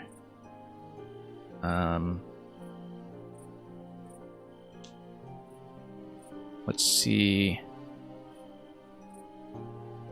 what else I can do with this. Probably just going to look for a small play at this point then. Even something like, for example, phonic. 32 there, does kind of stretch out a bit. Also just O is not too bad. Keeping NACI is on a fairly open board is not too bad. What is it, 32 here? Yeah, diffusing this spot is maybe better. Assuming that I can't see anything through the E, for instance. Let's go faux. Maybe I missed something. I don't feel like I look very hard here.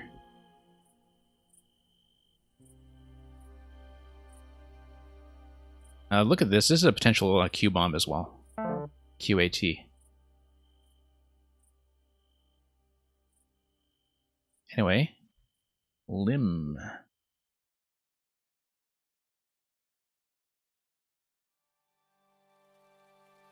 Yeah, the doubled C is a bit of a problem right now, but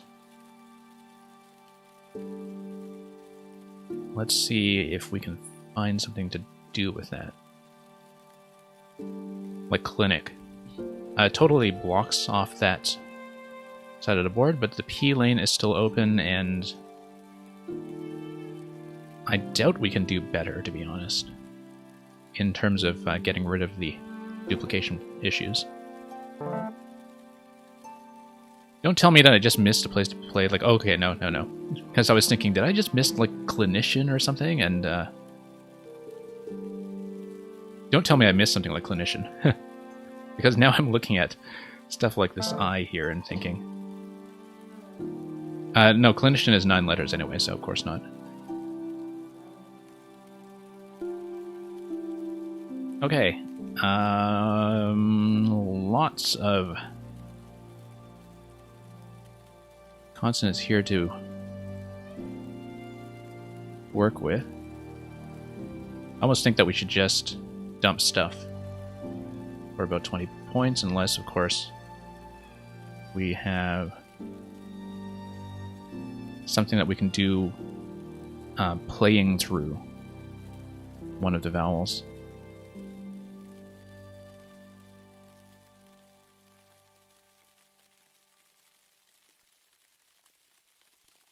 So yeah, just going to look for this and scan the possibilities for a moment.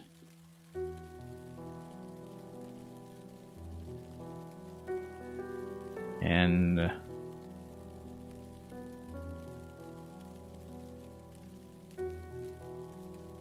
yeah, in case there's something that we should be thinking of. But it's heavy enough in consonants that I just want to draw into the back, I think. Particularly because you have some fairly volatile hooks still sitting around.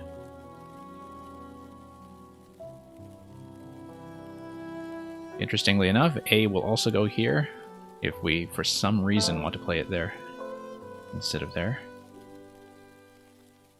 Poofiest. Yeah, this is Collins. I think Poofiest, I don't know if it's still in NWL. I guess it's not just a slur. You can look at things that are just poofy in general, and that seems fairly safe to me.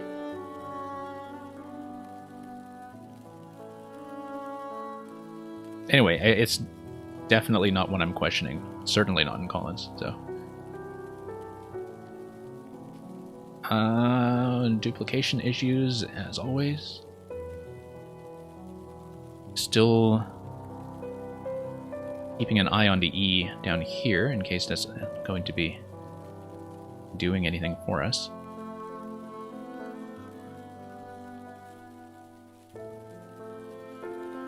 And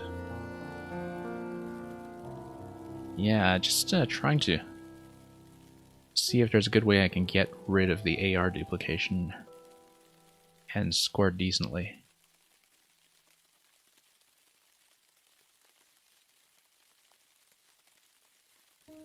Like maybe through here. This looks kind of silly, particularly with the P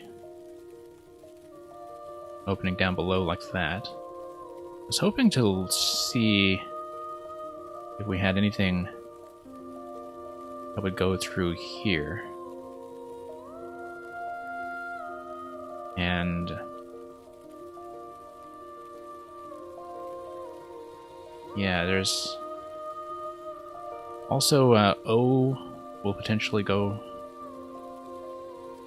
over to this side.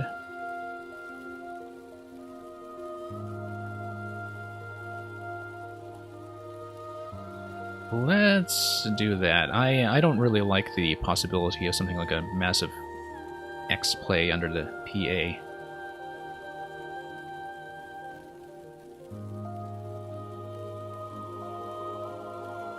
Yeah, not really happy with that, actually.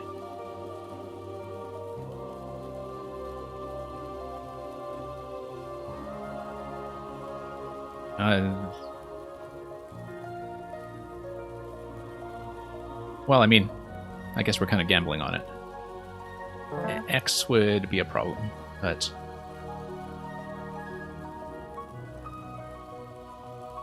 And of course, you know, my opponent was drawing into a random wreck. And K would also be a problem. 64 points for Hake. Yeah, big problem. So, okay. Probably should have trusted my doubts there with something like that. Goofiest despite the existence of a safe for work definition. Interesting. Yeah, because I was thinking that... I know a whole bunch of the poofy stuff had been removed, but I couldn't remember about poofiest specifically. Because... yeah, I feel like there was some kind of point at which, you know, poofy was fine, but some of the other variants were not, like even in... I don't want to say OSPD, but like, you know, one of the safe dictionaries, I guess. Anyway, we should probably figure out what to do with this. Anyway, I'm burning too much time, too much talking, not enough playing.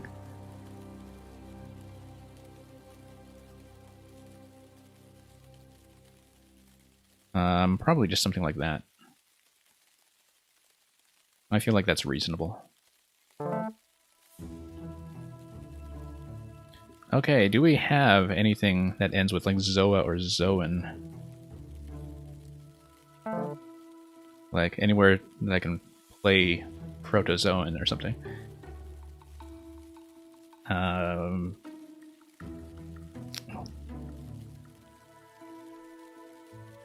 Seems like there probably is like some kind of massive Zoa play that exists. Mojara.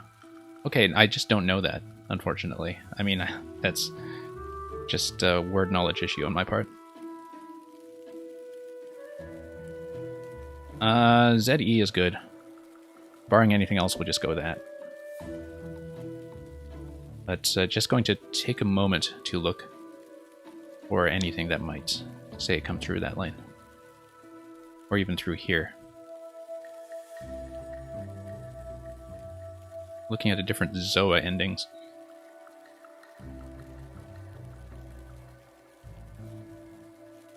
It might not be Zoa, it might just be something completely different, but... like...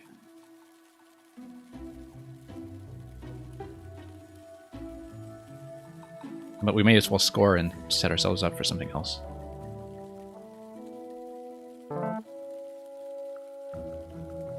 Okay, this will be something. It's actually going to be the second time today that we've considered some variant of a Nammer, assuming that a spot exists, which it doesn't. Still kind of looking at this H down here as well.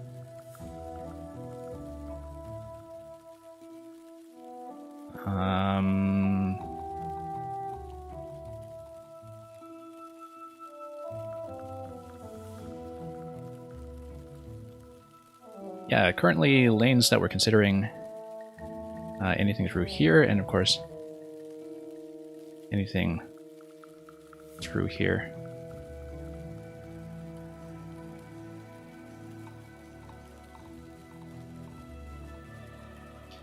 Should actually consider the UN start. Unfortunately, not enough tiles to work with for something like unarmored or anything similar.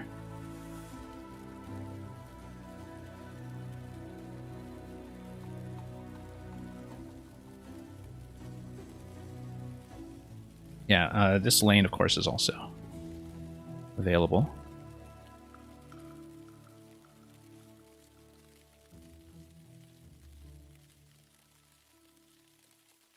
Looking at forms of arms.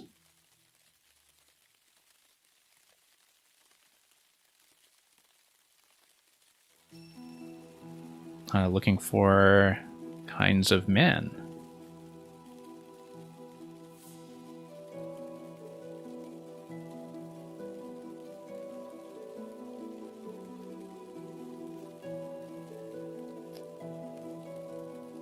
But the double R kind of puts a bit of a wrench in that.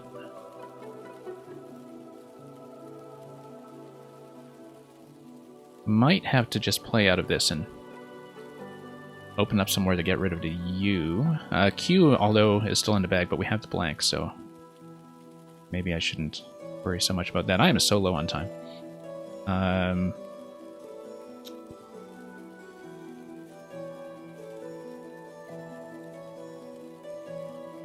Yeah.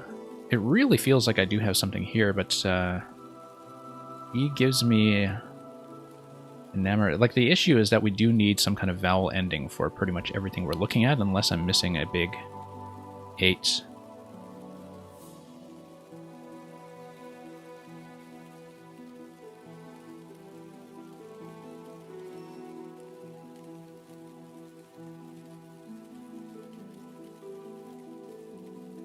Yeah.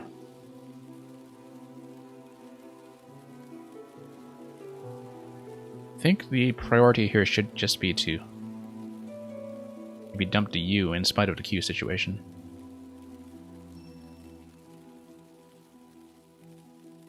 I don't really see a good place to do that. Don't really want to block off here. Unless we have a... like, we can always kind of open up like this. I mean, it's really obvious what we're doing if so. And it does create the possibility of both lanes being blocked at once, but...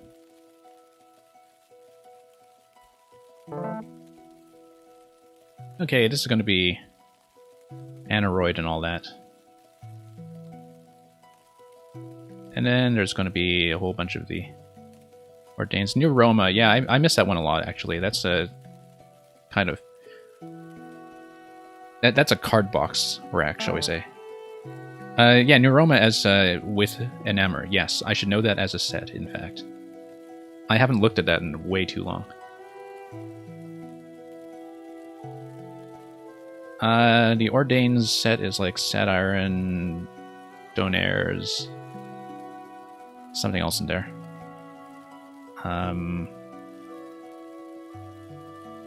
But yeah, as predicted, that's going to... interestingly enough, I am looking at the over start. Unfortunately, I don't think that gives me anything.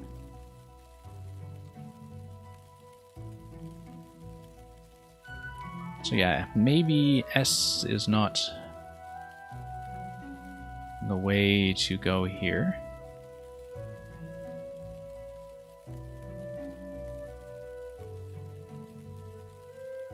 Of course, you have some other things like Adoring, etc., but...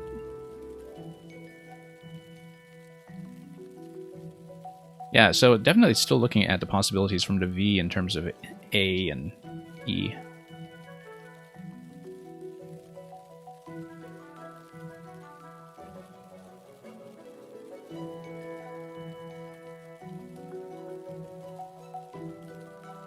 Probably missing something really interesting again.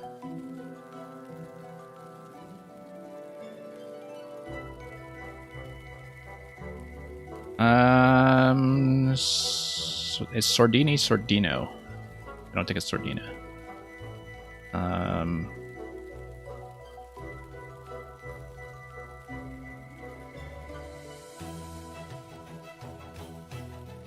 Am I staring at something here? I think I'm staring at something that's... I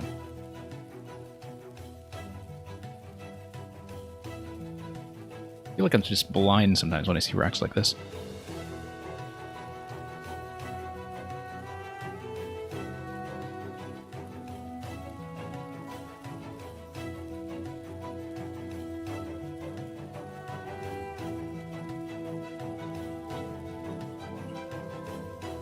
Yeah, I think I'm kind of right that I have to look at this thing here. Should be looking at the H as well.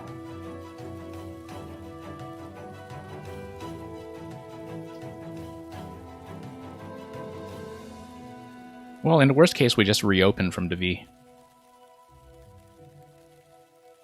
I mean, no, I'm so far behind, though, that's not going to be a win from anything like that. I'm missing something here. Ordained, Satiren, Donairs. Pretty S. Inroads. Yeah, Inroads won't fit.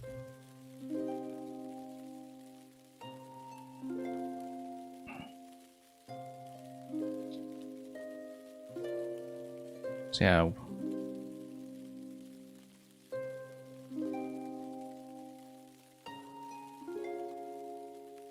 What do we just go like that? Oh, I don't like that pool, though. Oh, no, you know what? The pool is out. He's got 6 tiles. I don't know why I completely misread that as still being available. So yeah, probably a good call on his side here to just empty the bag and get that block.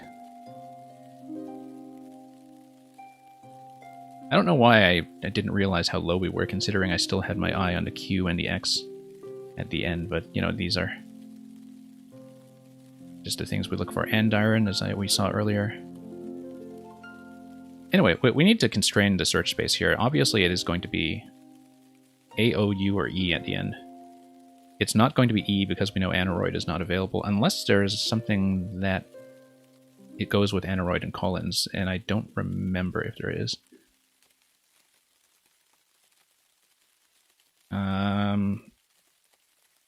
And hey, Mamuga. Yeah, Mamuga, we're near the end of the 3rd game that we're playing. Okay, I've got to move. I'm out of time.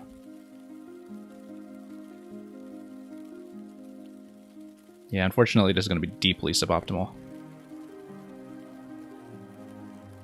Let's just dump something. I missed something. I'm sure I missed something, but... And hey, Mamuga, I'm glad the stream is actually working. Unlike the other day when we were going through the bird dog puzzle.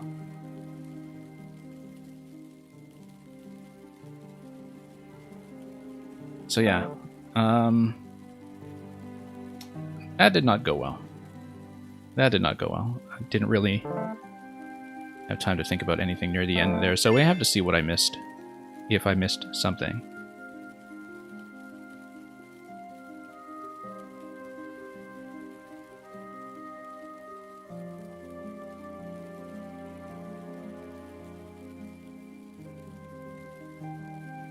Okay, we might as well go back into this and see what was going on there.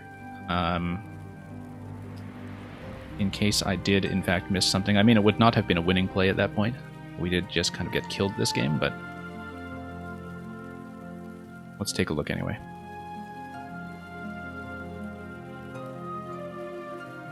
And let's take a look just at, let's spoil this and just see what I missed.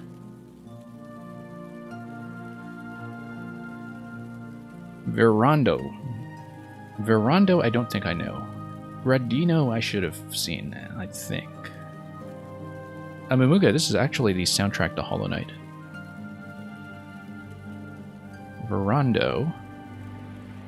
And, yeah, Collins. And, oh, it's actually just a kind of Veronda.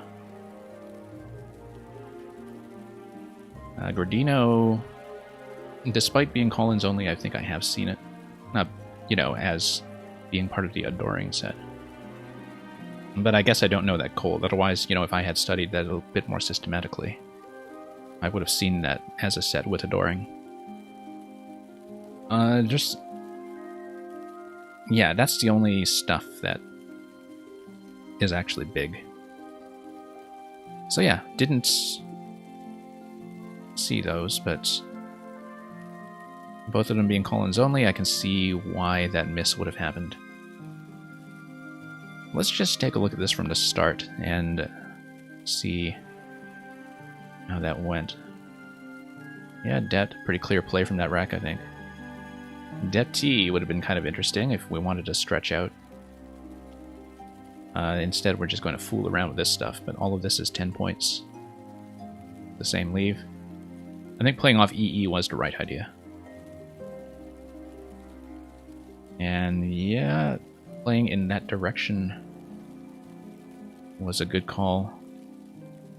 Roseate in a couple of different configurations. I did consider that one, and I would have rejected both of those, so I am happy with the play that is both highest scoring and positionally strongest, I think.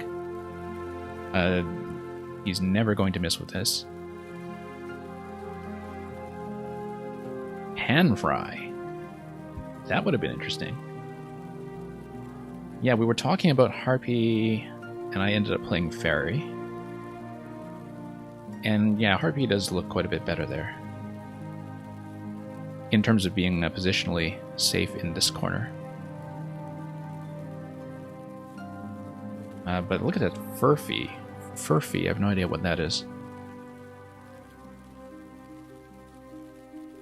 An Australian rumor.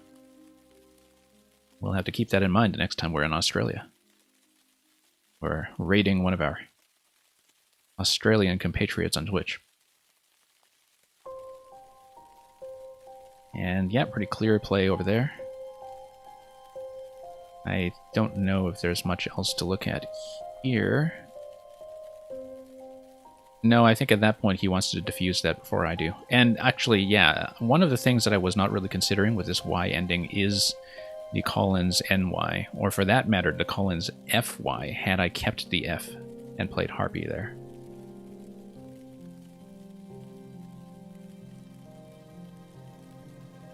And yeah, Mamuga, the reason I don't know it as well is that if you see the octothorpe or hash mark next to the words in the definition bot, that means it's in the bigger of the two dictionaries that I tend to play, and so it's in a dictionary that I played in this game, which is the International Dictionary, which we call Collins, which I don't know as well as the smaller North American book.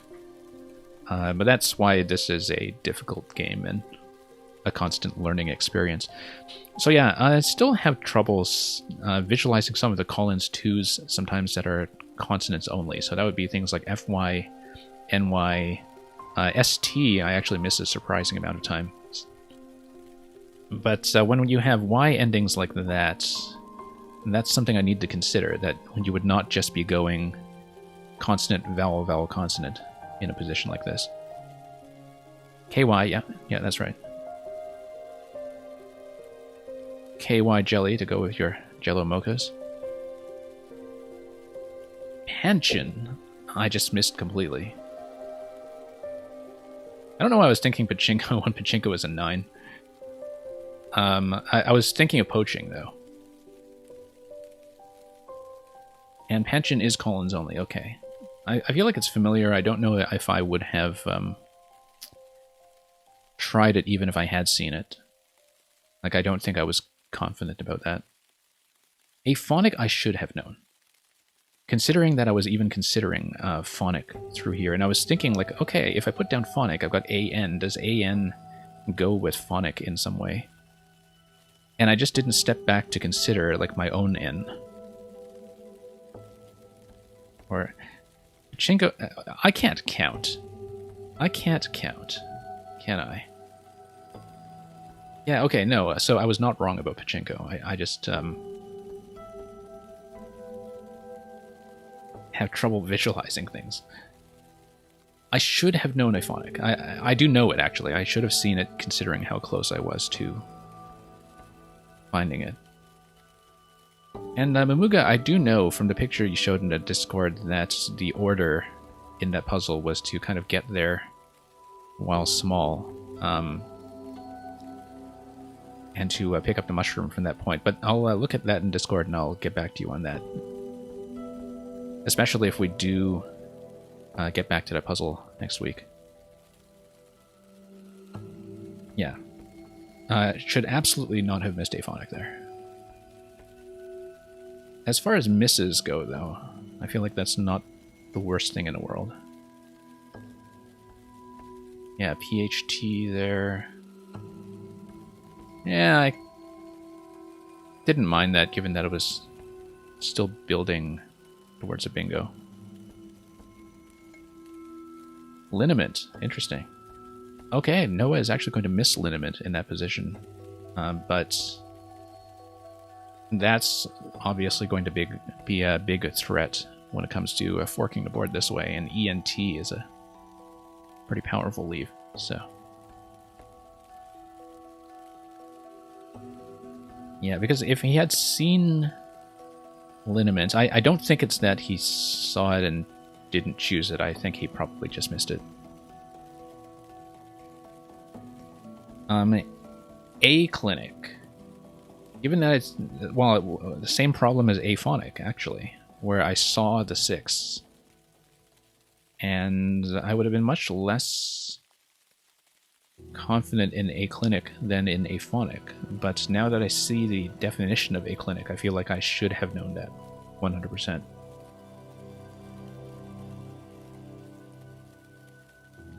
But of course, you don't necessarily think of that as a variation on clinic, right? The way that aphonic is a variation on phonic.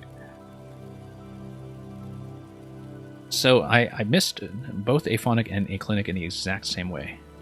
Where I looked at a 6 in this spot, forgot about my own N, didn't think about the C hook here, actually. I didn't really visualize that either. Look at that, synemial. Synemial I feel like must be Collins, because I must have encountered it by now, if not. Yeah, I definitely would have seen that by probability if it were not a Collins only word. Ovine, yeah, that's what's going to go down. Sure. I did consider drawing just to open things up a bit.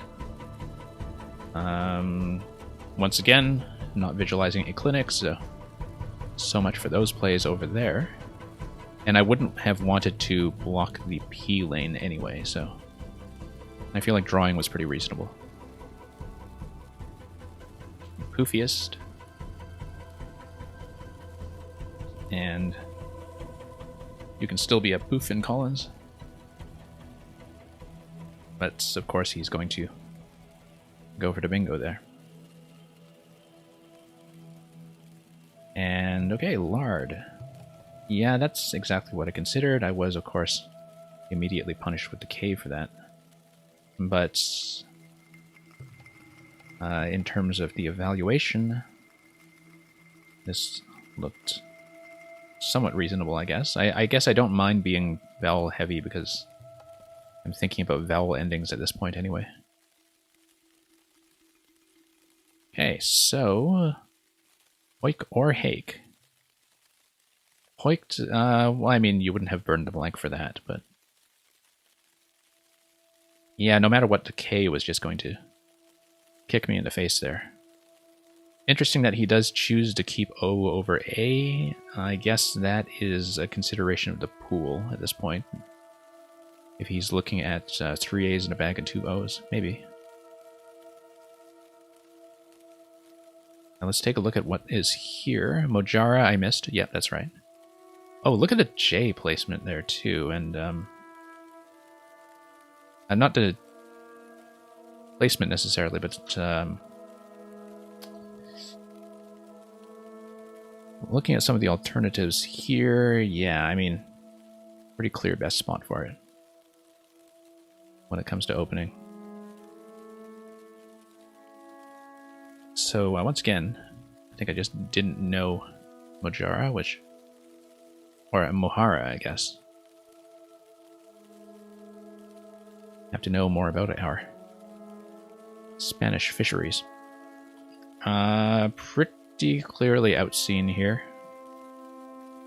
Toupees also works. But I guess this also, you know, pretty much completely diffuses the other triple as well. Not that we would get much out of building towards it at this point.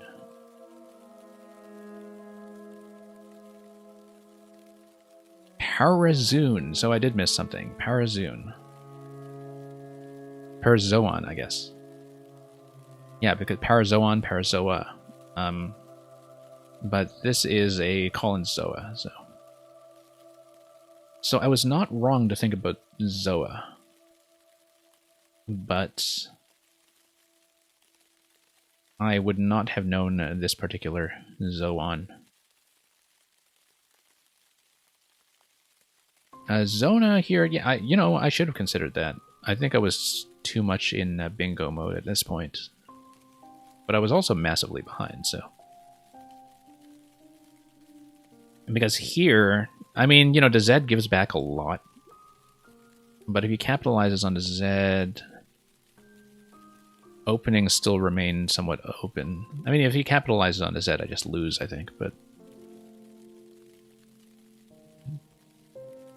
Actually, only 50 points there. If I'm going to build towards a bingo, I think maybe it makes more sense to do this and leave lanes open. On the assumption that I'm going to miss something like Parazoon. Because there's a 5-point difference. I think I would rather do that, not give anything back, and not create more obstructions. Tactics, I was thinking about Protozoan, or Protozoa, but the playthrough for that was not going to happen. On the assumption that I'm missing Neuroma. Exactly. Exactly.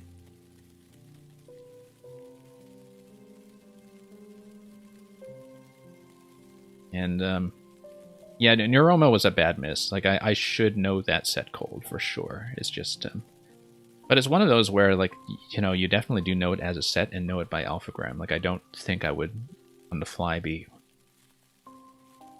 usually in the habit of solving for Neuroma. But then, that's why we struggle sometimes. It's just, missing stuff like this. Look at that, Monaural. Not that it scores much, but I I feel like I might have seen that if I had bothered to look for the AL ending. It's not actually that hard to see.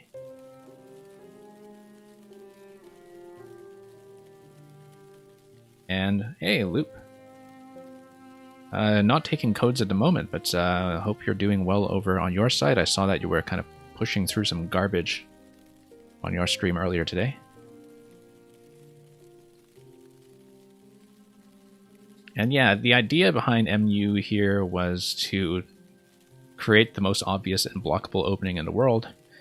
I was sort of thinking that there was some likelihood that anything that goes down here would block the E ending over here, if I'm going to be missing Neuroma.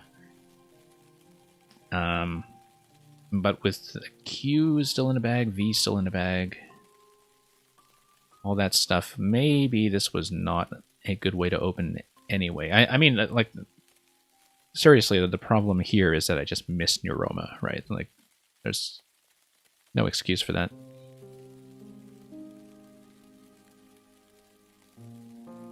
And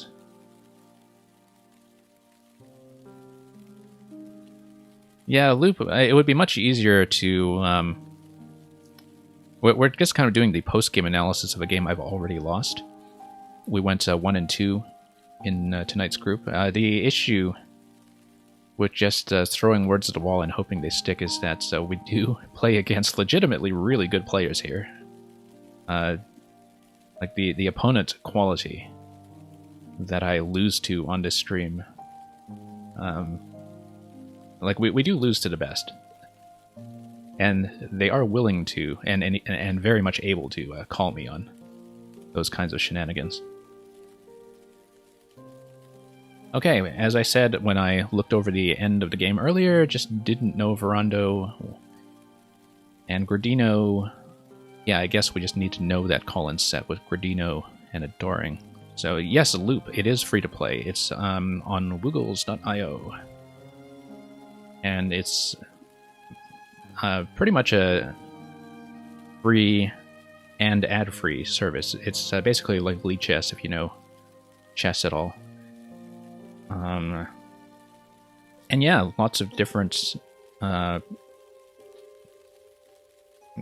grades of opponents there, I guess. It does kind of lean towards the competitive crowd because that's what gravitated to that first, but you do have players at all levels. And an increasing number of people from the Mario side asking me about it. Yeah, sometimes you do need to make plays for the content. I would say that on this stream we've been making some spectacular misses for the content. Like, I blew a lot of turns that's in very avoidable ways, and that's what you kind of learn about this game as you go on, is that sometimes you feel like you're losing by, 100 points or 200 points, and it seems like it's just luck and the opponent having better opportunities, and then you step through the game afterwards and you realize that almost always it turned on some kind of really terrible strategic decision that you made, or some turn where you missed something extremely obvious. And I had lots of chances in this game that I just straight up missed. Roved was a bit of a panic play. That's just not a good play. But I was so far down on the clock. That was just a pure panic play, I think. And it's funny because if I had thought about turning over as many tiles as possible, I could have outrun... well, yeah, I was probably going to stick the opponent with one of the Q and the X and probably just a Q. So. Much better spot for Annie over there. So yeah, that's going to be it. That's a pretty substantial loss on our side here. And Loop, you made an account. Just one moment, Loop. I'll get back to you on that in just 1 second. And the best would have been to play one tile at a time. Oh, in the endgame there with the X and the Q, or elsewhere? after Exel. Okay. No, Loop, there's no queue. It's just that we finished a set of club games tonight. If you want to play a game on stream, you can do that now. Or if you would rather have me duel you off stream, we can arrange that. Yeah, Loop, we were talking about the Q, as in the letter Q, that was left in the bag.